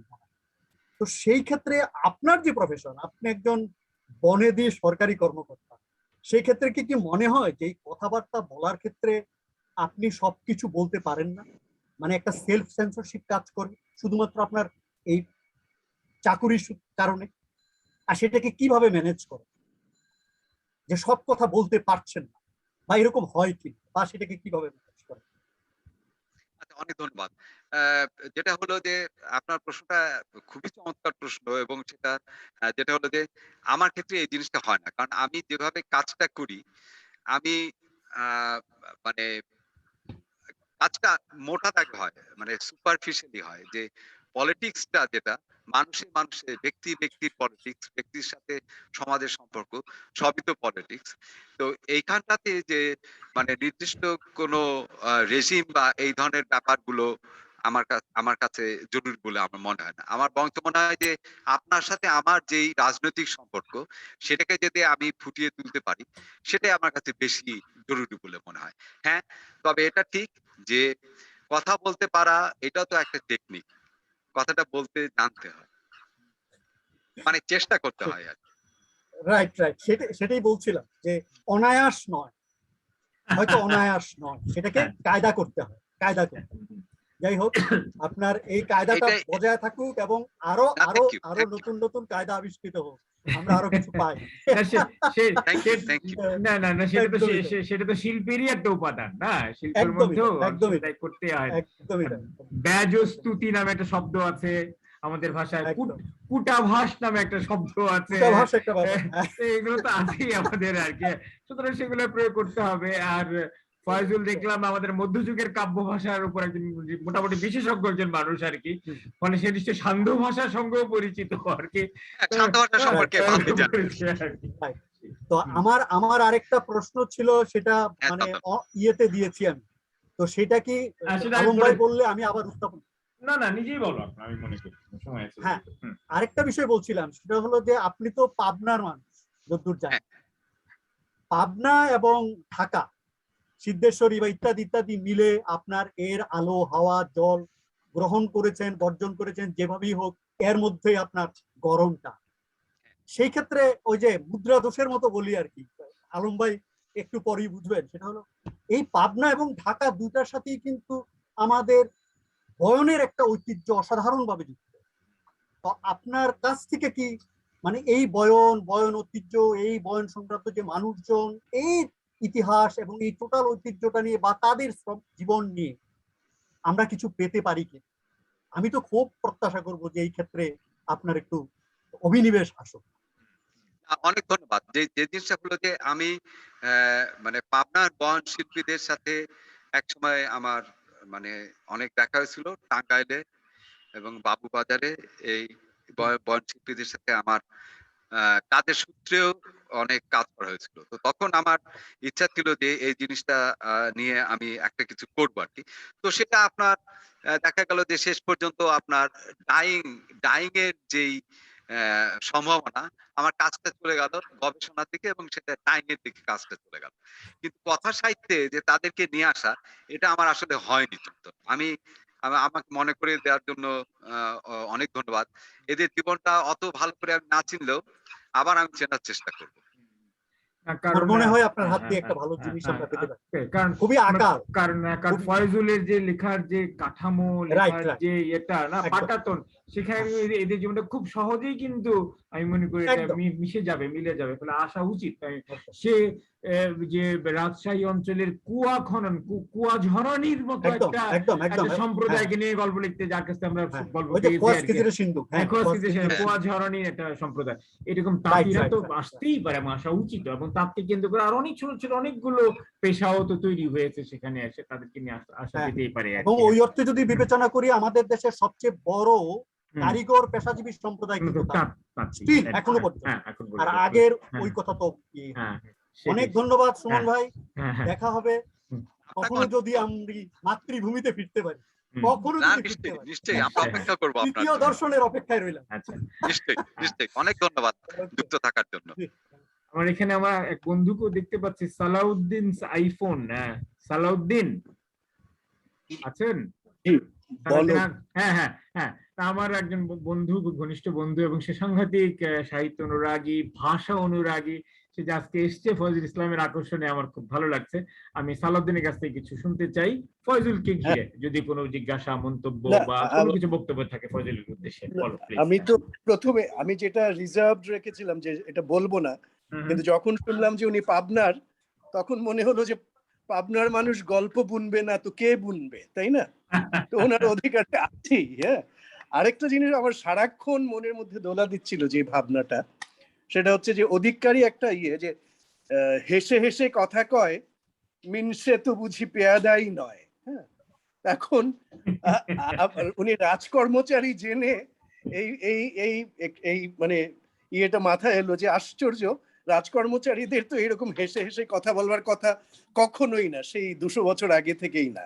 তো সেটা উনি জয় করে এসছেন। আবার যেটা বললে যে ওনাদের অনেক বাস্তবতাকে মেনে নিতে হয়, শীত এলে তো গরম জামা পরতেই হবে, তাই বলে লেখা কোথাও আটকে যাবে গরম জামা পরার কারণে, সেটা যে উনি হতে দিচ্ছেন না, কিছু কৌশল প্রয়োগ করছেন। তুমি ব্যাজস্তুতি বললে, কূটাভাস বললে, এগুলো তো আমাদেরকে একটু মানে আশান্বিত করে রাখে আর কি। তো নিশ্চয়ই এগুলোর যথার্থ প্রয়োগ ওনার কাছ থেকে দেখতে পাবো। আর একটা ভালো লেগেছে তুমি যে খুঁড়ে খুঁড়ে নিয়ে এসছো ওনার কাছ থেকে কথাগুলো, সেটা হচ্ছে যে মুক্তিযুদ্ধের ওপর একটা ওনার জিনিস যেটা বেরোবে সেটা ভালো জিনিসই হবে ডেফিনেটলি, কোনো রকম সন্দেহ সংশয় নেই। কিন্তু এটার একটা অপেক্ষায় থাকলাম। উনি অবশ্য 2-3 বছর সময় নিয়েছেন, তো সেই সঙ্গে আমরা আয়ুটাও চেয়ে নেব, যাতে করে আমরা অন্তত পড়তে পারি। তিনি সম্প্রতি করোনা জয় করে উঠেছেন আর কি, ফলে তিনি একজন বিজয়ী করোনা যোদ্ধা, ফলে তার নিশ্চয়ই তিনি সেই যুদ্ধ জয়ী হবেন না। সহজে এসে যাচ্ছে বলে মনে হচ্ছে না। এরকম কিছু কিছু যুদ্ধ জয়ের চিহ্ন রাখতে হয়। আরেকটা জিনিস আমার কাছে তোমাদের আলাপচারিতার মধ্যে যেটা উঠে এলো, যেটা আমার কাছে হালকা বেদনার মতো সবসময় বাঁচতো, এই যে প্রমিত ভাষার কি হচ্ছে, দশাটা কি হারিয়ে যাচ্ছে। দুজন কুশীলব হয়তো একটু একটু অর্থকরীর ঝঞ্ঝানির জন্যই একটা উপন্যাসকে হঠাৎ করে করে দিল, অপ্রমিত করে দিল। তার আগ পর্যন্ত কিন্তু আমরা হুমায়ুন আহমেদের নাটকে ধরো আবুল হায়াত বা নূর, ওনাদের মুখে যে ভাষাগুলো শুনতাম, প্রমিত বাংলাই শুনতাম, কিন্তু নাটকটা কখনোই মনে হতো না যে প্রাণ হারিয়েছে। হ্যাঁ, তো ঠিক, ঠিক। ওই রকম একটা উছিলা বা একটা অজুহাত দেখিয়ে হঠাৎ করে সমস্ত কিছু ধ্বংস করে দেয়া এটা হলো। এবং তুমি যে বললে যে প্রমিত ভাষার প্রয়োজনীয়তা বা প্রাসঙ্গিকতা ফুরিয়ে যাচ্ছে কিনা, যত বড় বেদনার বিষয়ই হোক তুমি যে তুলে এনেছো, একটা জিনিস ভালো, একটা জিনিস স্পষ্ট হওয়া ভালো আর কি। তো আমি এলোমেলো ভাবে বলতে হচ্ছে, কারণ আমি রান্নাঘরে কাজ করছিলাম, আমি শুধু শুনছিলাম। না না এখন কিন্তু এই মনে হলো যে প্রসঙ্গটা যদি তুললে একটু সংক্ষেপে তোমার অবস্থানটা একটু বলতে পারো আসলে এই ভাষা বিষয়ক ক্ষেত্রে তোমার আসলে সালাউদ্দিন ভাই একটু শুনতে চাই বলেন। আসলে। এত বড় লেখকের কাছে, যদিও না। সুমন, কি বলেন সুমনদের সালাউদ্দিন ভয় ভাই? নেই মানুষের, তবুও প্লিজ মানে না, আমার কাছে মনে হচ্ছে কি, আমি সেদিন বোধহয় একজন বড় টিভি কর্তাকে লিখেছিলাম, কোনো জবাব পাইনি স্বভাবতই, যে এগুলোর আসলে এগুলো নিয়ে আপনাদের ভাবনা কি। ভাবনাটা হচ্ছে কি, আসলে এটা বোধহয় স্কুল লেভেল থেকে, গার্ডিয়ান লেভেল থেকেই সমস্যাটা আছে, যে ভালো করে আমি আজকাল আমি আবার অন্য পথ ধরেছি, আঞ্চলিক ভাষাকে আমি আন্তরিক ভাষা বলতে চাইছি, কারণ ওটাকে ছেড়ে দিলে হবে না, ওটাকেও ধরছি না, ওই যে সেই ছাড়ার কথা কিন্তু আমরা কোনো অবস্থাতেই বলছি না, কিন্তু কেন যেন বলছি না, নিতে একটা আরেকটা বিরোধী নয় কিছুতেই, একটা না মোটেই না, বরং ওটা আন্তরিক। আন্তরিক ভাষা। হ্যাঁ হ্যাঁ, কিন্তু আমাদের ওই সাহসটা নেই। আমি যখন ইংরেজি পড়াতে যাই, তখন কেউ ভুল করলেই ধরলে বলে কি, স্যার ওটা আমেরিকান, আসলে কিছুই না। তো এরকম বাংলার ব্যাপারে এই দশা দাঁড়িয়েছে, যে যখন বাংলার কিছু বলতে চাই তখন বলে যে না স্যার ওই দীর্ঘ ইকারটা আজকাল লাগে না। তাহলে তো মানে এরকম মানে অস্পষ্টতা, দায়িত্বহীনতা, আলসেমি সবকিছু যুক্ত হয়ে এটা হয়েছে। তবে তোমাদের মতো এরকম আলোচক এবং মানে প্রশ্নকর্তারা যদি থাকেন, তাহলে এটা মনে হয় যে অনেকখানি এড়িয়ে যাওয়া যাবে, মানে ফিরে আসা যাবে, এড়িয়ে যাওয়া না, সেই জায়গায় ফিরে আসা যাবে। আরেকটা জিনিস ভালো লাগে আমার কাছে, যে অনেক নাইয়ের মধ্যেও যেটা ইতি, নেতির মধ্যে ইতি, যেটা এই যে পুরস্কারগুলো অন্তত এখনো টিকে আছে, ভালো ভালো পত্রিকাগুলো বাছাই করে করে দিচ্ছেন, তারপরেও সেটা অন্তত মানুষের আগ্রহটা জাগিয়ে রাখবার জন্য যথেষ্ট। তো সেই ক্ষেত্রে ডেফিনেটলি অন্য পক্ষেরও দায় আছে, করণীয় আছে, মানে আমি সুমন ভাইদের কথা বলছি, লেখকদের কথা বলছি। তো তারা যেন ওই রকম করে উজ্জীবিত রাখেন ওই পক্ষকে, নইলে তারা যদি হতাশ হয়ে যান বা হাল ছেড়ে দেন, তাহলে আমাদের আর যাবার কোনো জায়গা থাকবে না। নিশ্চয়ই। ধন্যবাদ, অনেক ধন্যবাদ সালাউদ্দিন ভাই, অনেক ধন্যবাদ ভাই। আমি আপনার সঙ্গে পরে কথা বলতে পেলে খুব ভালো হবে, ডেফিনেটলি আমি পারবো। আমি I will take your number, please please ভালো থাকবেন। হ্যাঁ, আমাদের জুম ঘরে আরো দুজন আছেন, দুজনই ঘটনাচক্রের নারী, ফারহানা ইসলাম এবং মাহিয়া আবরার। এদের কেউ যদি কিছু বলতে চান তাহলে এখনই সময়, মাইকটা অন করে বলতে পারেন আর কি।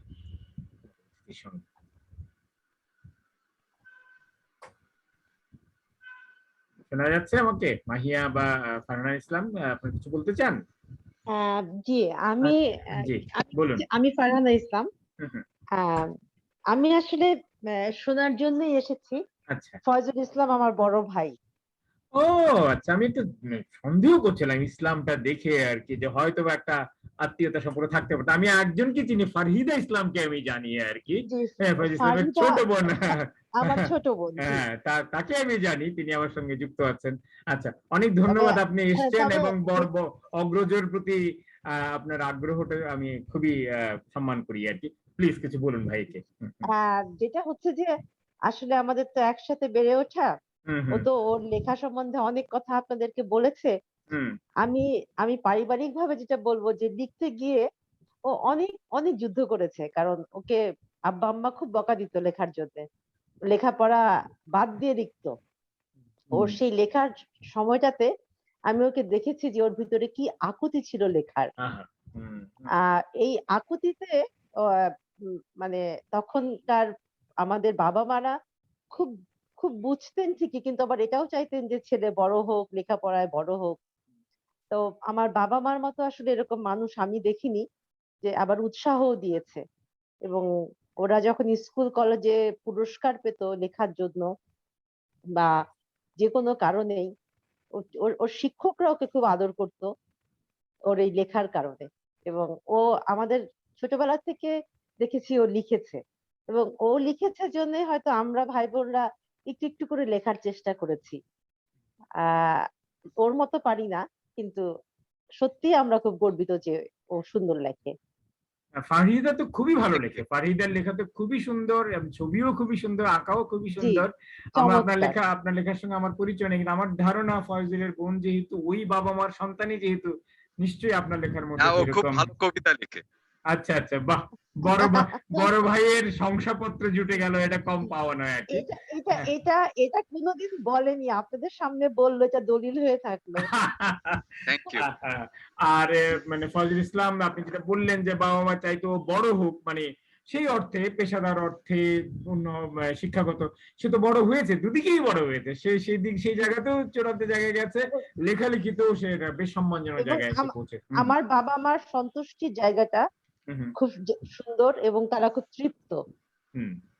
না হওয়ার কোনো কারণ। আচ্ছা, ভালো থাকবেন, অনেক ভালো অনেক থাকবেন। ধন্যবাদ। ধন্যবাদ সবাই। Thank you, thank you very much. ধন্যবাদ। আচ্ছা, মাহিয়ার জন্য শেষ সুযোগ। মাহিয়াকে বলতে চাও কিছু এখন, খুবই খুশি হতাম। আছে কিনা জানি না, অনেক সময় মাইক রেখে অন্য কাজ করে বা দেখা হয়ে যেত। দূর থেকে শোনে আর কি। আমার মনে হয় এই মুহূর্তে হয়তো বা নেই, থাকলে সে যুক্ত হতো। আমি তাহলে লাইভের কথাগুলো, মন্তব্যগুলো একটু পড়ে শোনাই, সেখানেও দু একটা অনুরোধ এসছে, দু একটা মন্তব্য এসছে, একটু পড়ে শোনাই, এরপর আমরা চলে যাব আবার আলোচনায়। সুশান্ত অধিকারী রাজশাহী বিশ্ববিদ্যালয়েরই একজন শিক্ষক এবং শিল্পী, তিনি শুভকামনা জানিয়েছে, শুভকামনা নিরন্তর। হ্যাঁ, চন্দন ওইটাই লিখেছিল আর কি, ঢাকা ও পাবনার বয়ন ঐতিহ্য নিয়ে কোনো লেখা পাওয়ার বিষয়ে।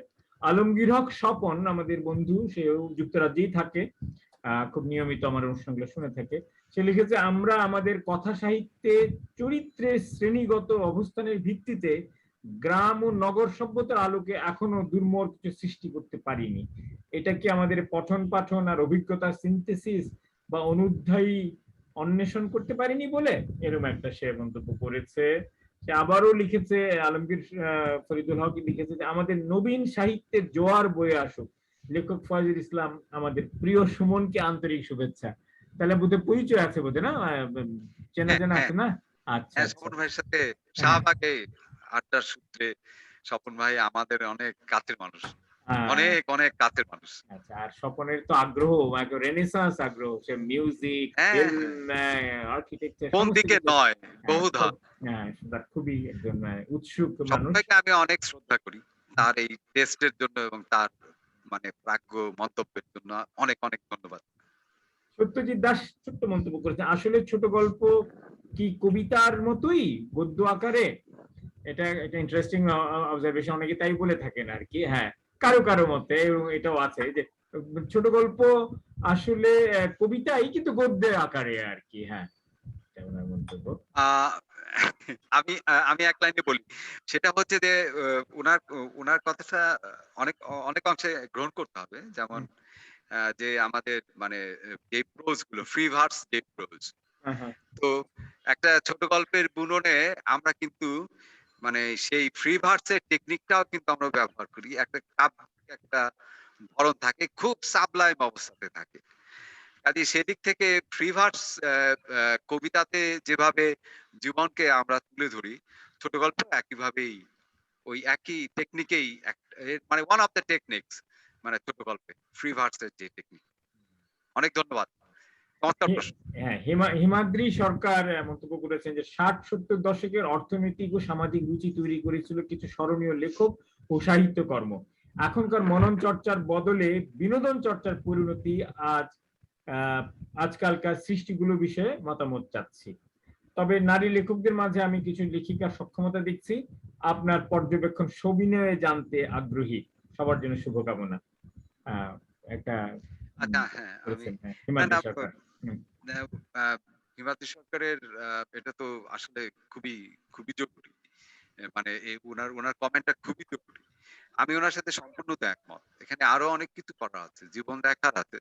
লেখকদের থেমে থাকার ব্যাপার নেই, মানে দুটো চারটে লেখা আমার ছাপা হলো আর আমি ভাবলাম আমি লেখক হয়ে গেলাম। না, লেখক মানে writer has to bleed on papers or on laptop তো এটা তো আমাদের মনীষীরাই বলে গেছেন আর কি। যেটা সলভেলও বলেছেন, এটা অনেকেই বলেছেন। তো সেই ব্লিডিং এর জায়গাটা তো থাকতে হবে। আর নারী লেখক এভাবে আমি না বলে বলবো যে যেসব লেখক মানে লৈঙ্গিক ভাবে নারী, তাদের ব্যাপারে আমি খুবই আশাবাদী। যেমন আমি দেখি আজকাল আমাদের আশপাশে ইদানিং যেসব গল্পকার লিখছেন, কথা সাহিত্যিক যারা লিখছেন, এরা যে কোনো ভাবেই হোক সংখ্যায় কিন্তু নারী বেশি, এবং এটা আমার জন্য খুব আশাব্যঞ্জক। এবং এই নারী যে শুধুমাত্র তার নারীত্বের সমস্যা সংকট নিয়ে লিখবেন, এই জিনিসটা ভাবার কোনো রকম কারণ নাই। তারা একদম একজন আমাদের মতো সাধারণ মানুষ, আমরা সবাই সাধারণ মানুষ, এখানে কোনো লৈঙ্গিক ব্যবধান নাই। তারপর আমি বলবো যে নাম দেখে যদি আমি নারী বলি তাহলে মানে চমৎকার। আমার আশপাশে যারা আছেন সেসব লেখকদেরকে আমি অনেক শ্রদ্ধা করি, সম্মান করি তাদের ভাষা এবং বিষয়ের জন্য। হাকিমুন রহমান এই সময়কার যে কোনো বিবেচনাতে একজন মানে একেবারেই প্রতিনিধিত্ব স্থায়ী একজন লেখক আমাদের, না সমকালীন বাংলা সাহিত্যে, কথা সাহিত্যে। মনিরা কায়েস তোমাদের রাজশাহী বিশ্ববিদ্যালয়েরই আছেন। হ্যাঁ, তরুণদের মধ্যে অদিতি ফাল্গুনী, আফসানা বেগম, এদিকে শাহিন আক্তার, নাসরিন জাহান, অনেক মানে বলে শেষ করা যাবে না আসলে এখন। তারাই শাগুফতা শারমিন তানিয়া, হ্যাঁ হ্যাঁ, অনেকে বা খুবই বর্ণালী ফলে খুবই চমৎকার, এদের লেখা আমি খুব পছন্দ করি। সাদিয়া মাহতাবের ইমাম, হ্যাঁ হ্যাঁ, বদরুন নাহার একজন আছেন। হ্যাঁ, হাবিব হাসান লিখেছেন, উনি উনি শুনছেন এবং একটা চাওয়া তিনি পেশ করেছেন এই সূত্রে। তোমার কাছে আমার চাওয়া ছিল পাবনার সাংস্কৃতিক পরিবেশ এবং তোমার শুরুর দিকের কর্মকাণ্ড, পাবনার নানান বিষয় নিয়ে লেখা। ইফার স্মারক গ্রন্থের জন্য সময় আর বেশি নেই, সামনে 4 জানুয়ারিতে অনুষ্ঠানকে সামনে রেখে আর কি। এটা করে একটা ব্যক্তিগত অনুরোধ বলতে তিনি এই সুযোগ দেরি হয়ে গেল আর কি। না আসলে পাবনা তো খুব একটা ঐতিহ্যবাহী জায়গা না, আমাদের শিল্প সাহিত্য সংস্কৃতির একেবারে একটা আঁতুর ঘরের মতো, না? ফলে সেই জায়গাটাকে নিয়ে লিখতে গেলে শঙ্খ ঘোষ তো বেশ তার ছেলেবেলার বইগুলো লিখেছেন, না? পাবনার বই লিখেছেন,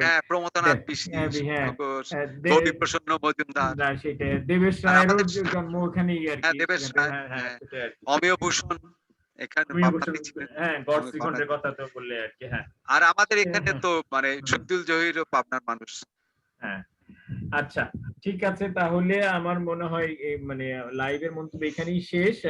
হাবিব হাসান লিখেছেন জরুরি প্রয়োজনে বেরোতে হচ্ছে, পুরোটা শুনতে পারলাম না বলে দুঃখিত, তবে পরে শুনে নেব আর কি। আমি আমাদের আলোচনায় ফিরে যাই। তা যাওয়ার আগে আরো একবার আমি দেখে নিতে চাই মাহিয়া আবরার এখানে ফিরে এসেছে কিনা জুমে, এবং সে কিছু বলতে চাই কিনা ফয়জুলের উদ্দেশ্যে। মাহিয়া, খুবই ভালো হতো ওনার মন্তব্যটা পেতে। হ্যাঁ, মনে হয় বলবে, শুধু বলবে না, মেঘ না চাইতে জল, তার ক্যামেরাও অন হয়ে গেছে, এটা সহজে হয় না কখনো। আমাদের সুদর্শন সুপুরুষ লেখক দেখা যাচ্ছে মাহিয়ার ক্যামেরাও অন হয়েছে। তোমার একেবারে অনেক ধন্যবাদ আপনাকে পেয়ে, অনেক খুশি হলাম। পরে ফাজিলকে দেখলাম, ভালো লাগছে, কথা শুনছি। আমি ফাঁকে ফাঁকে আবার কাজও করছি, আবার এসে আবার বসছি ট্যাবের সামনে, ভালো লাগছে। খুব খুশি হলাম। আরো লিখে যাও, ভালো থাকো। হ্যাঁ, ভালো। হ্যাঁ, শুভকামনা রাখবেন। আচ্ছা, অনেক ধন্যবাদ। সালাউদ্দিনের বোধহয় আরো একটি কোনো মনে প্রশ্ন জেগেছে, সে একটা হাত তুলেছে, কিছু বলতে চায়। হ্যাঁ, সালাউদ্দিন। আচ্ছা, এটা হাত তোলা হয়ে গেল নাকি? হ্যাঁ হ্যাঁ হ্যাঁ, আসলে ফুটে উঠেছে, ভালো, সেটা খারাপ নয়। আমার মনোযোগ আকৃষ্ট হলো সেই চিহ্নটি দেখে আর কি। এটা মানে আসলে চাইছিলাম যেটা, সেটা হচ্ছে হয় তালি বাজাতে অথবা থামস আপ দিতে। তো ওটা কি কারণে এটা হয়ে গেল? একটা ছিল ওই যে ফয়জুল ভাইয়ের সঙ্গে আমিও চাইছিলাম যে মাহিয়া ভাবি আসুন কথা বলুন, আমিও অপেক্ষা করছিলাম শুনবার জন্য। তো সেই চাওয়াটা জানাতে গিয়ে হয়তো একটু উল্টো পাল্টা হয়েছে, কিন্তু আমার মানে ভালো লাগছে, শুনে যাচ্ছি আমি। ঠিক আছে, আমাদের শোনার একটা বস্তু আসছে খুব শিগগিরই, একটু পরেই সে ফয়জুল তার নিজের লেখা থেকে পাঠ করবে। আমরা সেটা শুনবো। তবে তার আগে আমার শেষ প্রশ্ন, সেটা ঠিক সাহিত্যিক প্রশ্ন না, আমি একটু সমাজ রাজনীতি আমাদের পরিপার্শ্ব বিষয়ে সবসময় একটু কৌতূহলী এবং উৎসুক রাখি আর কি। ফলে সেই দৃষ্টিকোণ থেকেই ফয়জুলের কাছে জানতে চাচ্ছে, আমাদের মুক্তিযুদ্ধে 50 বছর স্বাধীনতার সুবর্ণ জয়ন্তী আমরা পালন করছি, বাংলাদেশ একটা বেশ গুরুত্বপূর্ণ একটা পর্বে এসে দাঁড়িয়েছে তার অস্তিত্বের। এইখানে দাঁড়িয়ে একজন সচেতন লেখক হিসেবে, একজন দায়িত্বশীল কর্মকর্তা হিসেবে, হ্যাঁ, আমাদের সমাজটাকে আমাদের অনেক পাল্টেছে। আমাদের বর্তমানের যে সামগ্রিক বাতাবরণ, রাজনৈতিক বাতাবরণ, ভবিষ্যৎমুখী যে যাত্রা, অর্থনীতি, সংস্কৃতি, সব মিলিয়ে একজন লেখক হিসেবে, সচেতন লেখক হিসেবে স্বদেশ ভাবনাটুকু, এই মুহূর্তে স্বদেশ ভাবনা বিষয়ে কোনো পর্যবেক্ষণ, কোনো বিশ্লেষণ, কোনো প্রত্যাশা, কোনো স্বপ্নের কথা যদি জানাতেন, আমরা অধীর আগ্রহে সেটা শুনতাম। অনেক ধন্যবাদ। স্বাধীনতার 50 বছরে আমরা অবশ্যই এগুলো ঘুরে দেখার তো সময়, নিঃসন্দেহে সময়, আমাদের নিজেদেরকেও সমালোচনা করার সময়।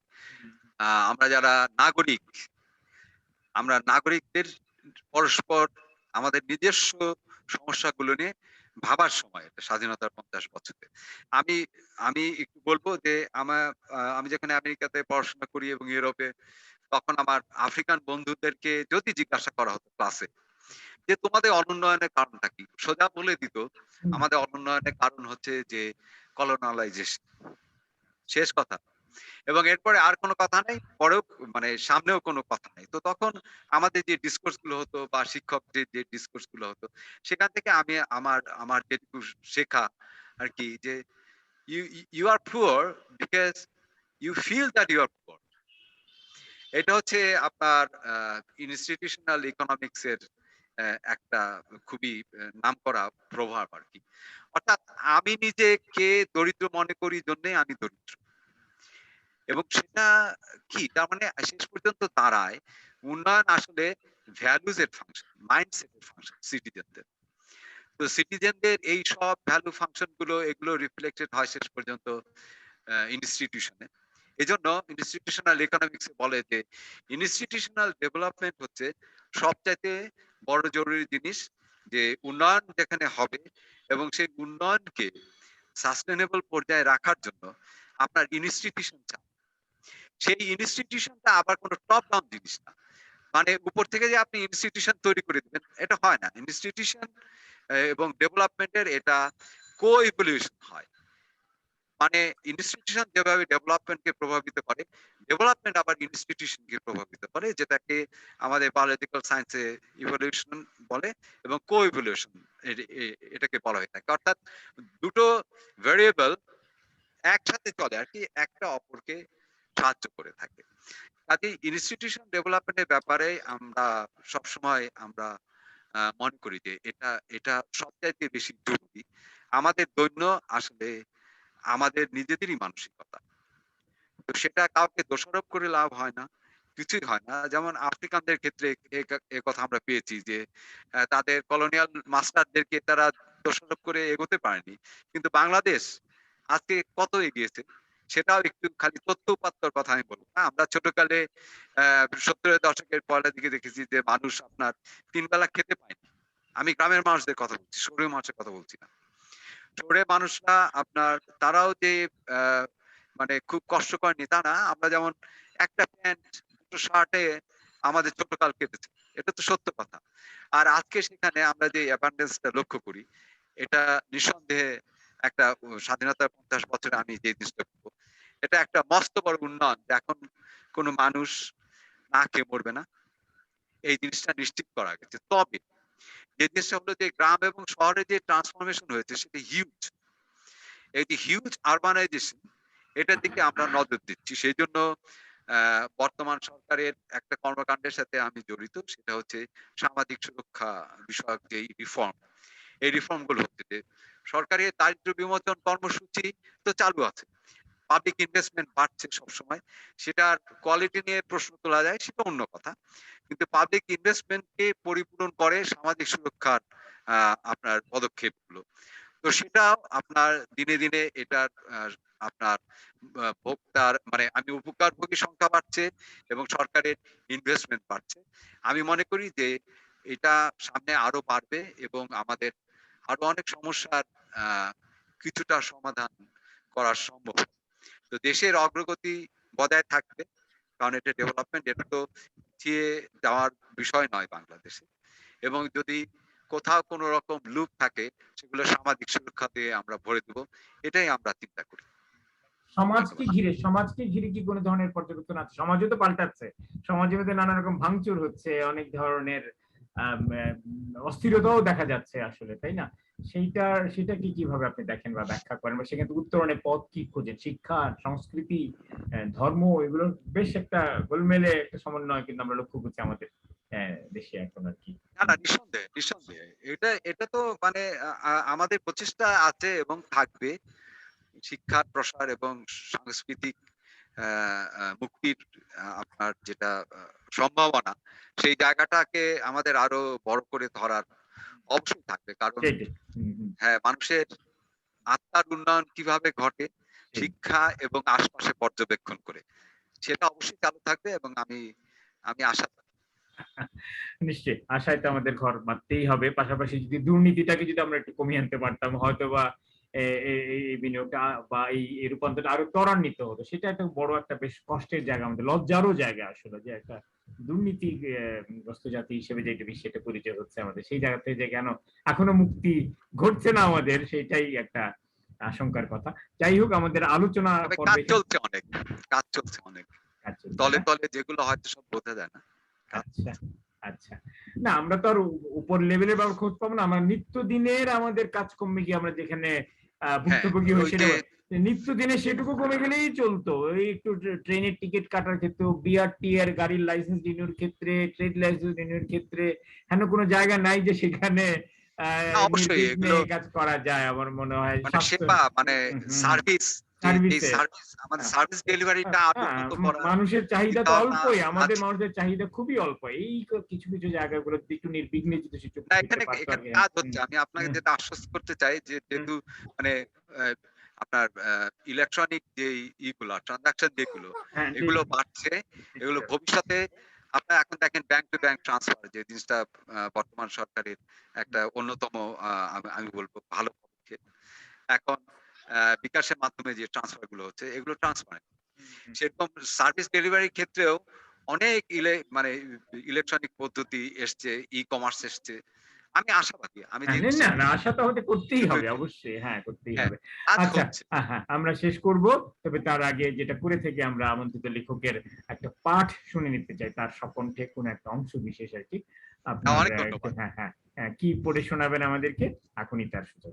আমি বখতিয়ার খানের সাইকেল নামে আমার শেষ যে গল্পের বই, ওখানে আপনার একটা গল্প আছে। এই গল্পটার নাম পুতুল খেলা। যেটার কথা চন্দন বললো একটু আগে। হ্যাঁ, চন্দন যে জিনিসটা বললো, এটা আমার খুবই প্রিয় একটা গল্প। আমি এখানে অল্প একটু পাঠ করব।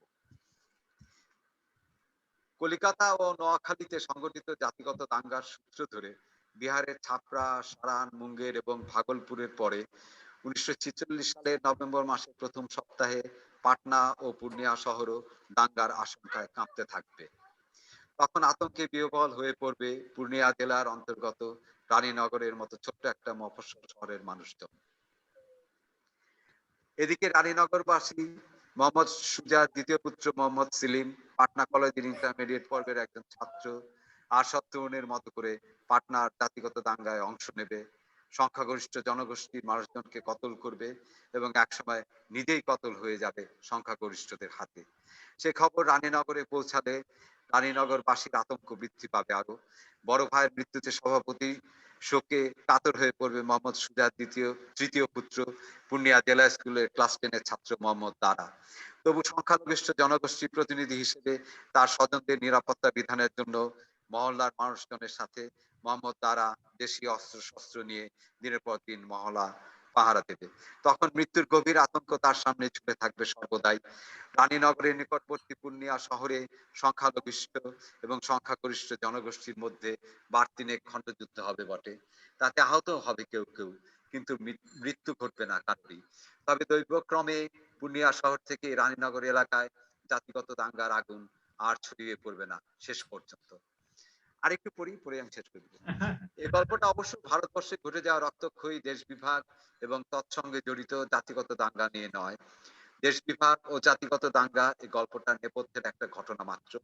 কেননা রানীনগরের মোহাম্মদ দারা 1947 সালে পূর্ণিয়া জেলা স্কুল থেকে ম্যাট্রিকুলেশন পাশ করবে। দেশ বিভাগের পরে সে পাটনা না গিয়ে ভর্তি হবে কাছে পিঠে পূর্ণিয়া কলেজেই। 1949 সালে সে কৃতিত্বের সাথে সমাপ্ত করবে ইন্টারমিডিয়েট পর্ব। তারপর সে তার পিতামাতা, ভাই বোন এবং বন্ধু বান্ধব ফেলে বিহারের আর অনেকের মতোই স্বেচ্ছায় পূর্ব পাকিস্তান নামে নতুন একটা ভূখণ্ডে ঘটাবে নিজের অভিবাসন এবং সে ভর্তি হবে ঢাকা বিশ্ববিদ্যালয়ের দর্শন বিভাগে। মোহাম্মদ তারা এই গল্পের মূল চরিত্র নয় বটে, কিন্তু যেহেতু সে ভবিষ্যতে লাডলি বেগমের পিতা হবে, কাজে তার সম্পর্কে এখানে আরো কিছু তথ্য দেওয়ার প্রয়োজন। এটা শুরু আর কি। চমৎকার, বিশেষ করে যে একটা ঐতিহাসিক প্রেক্ষাপটটাকে নিয়ে আসা গল্পে এবং তাকে সমকালীন করে তোলা, এগুলি খুব দরকার আসলে। হ্যাঁ, দরকার। আমাদের সালাউদ্দিন দেখলাম বেশ প্রশংসা জানিয়েছে। এটা থামস আপ করেছে আর কি। হ্যাঁ, আমার কাছে এবার থামস আপটা হয়েছে। আমি ভালো লাগছে এই জন্য যে আমি মনে মনে ওই যে ওনার ফোন নাম্বারটা নেবো এই কারণে ভাবছিলাম যে আমি পুতুল খেলাটা জোগাড় করব। এখন শুনে ফেললাম, এটা আমার কাছে একেবারে মানে ডিভাইন লাগছে যে এরকম সৌভাগ্য হবে ভাবিনি। আমার কাছে ভালো মজা লাগছে, সরাসরি বলে ফেলি, মানে একেবারে পয়েন্ট ব্ল্যাঙ্ক। সেটা হচ্ছে যে মানে একটা ভালো কাজ করেছেন। এই যে এতগুলো দুর্যোগের কথা, দুর্গতির কথা, দুর্ঘটনার কথা, এগুলো আপনি ভবিষ্যতে হবে হবে বলছেন, হয়েছে বললে আরো কষ্ট লাগতো আর কি। তো ওইটা একটা স্বস্তির ব্যাপার। আর বখতিয়ারের ঘোড়া নাকি বখতিয়ার খানের সাইকেল, মানে এইরকম কেন একটা মিল, আবার দারা সুজাকে নিয়ে চলে আসা, মানে সবগুলো মিলে একটা অদ্ভুত একটা সংমিশ্রণ, যেটার আমি যদি সাহিত্যে পড়তাম আমি হয়তো এটার একটা নাম খুঁজে পেতাম। তা আমি নাম পাইনি, কিন্তু আমার কাছে ধরনটা, ধারাটা এত চমৎকার লেগেছে যে এই ইতিহাস থেকে আশ্রয় করে নামটা, ভবিষ্যৎ কালটা, আবার আপনি প্রাসঙ্গিকতা প্রবন্ধের মতো করে বলে দিচ্ছেন যে এটা দেশ বিভাগের, ইভেন জেলার নামটা বাছাই করা, সময়কাল, সবটা আমার কাছে একেবারে অদ্ভুত একটা বিষয় মনে হয়েছে। এখন আরো ফার্জ হয়ে দাঁড়ালো যে এটা আমি খুঁজে বার না, এটা ফয়জুলের স্টাইল, এটা ফয়জুলের একটা নিজস্বতা, তার লেখা পড়লেই বোঝা যাবে। এর ভিতর দিয়েই সে একটা ঘোর তৈরি করে, বর্ণনার ঘোর, একটা সময়, একটা আবর্তনটাকে সে ঘুরে আর কি।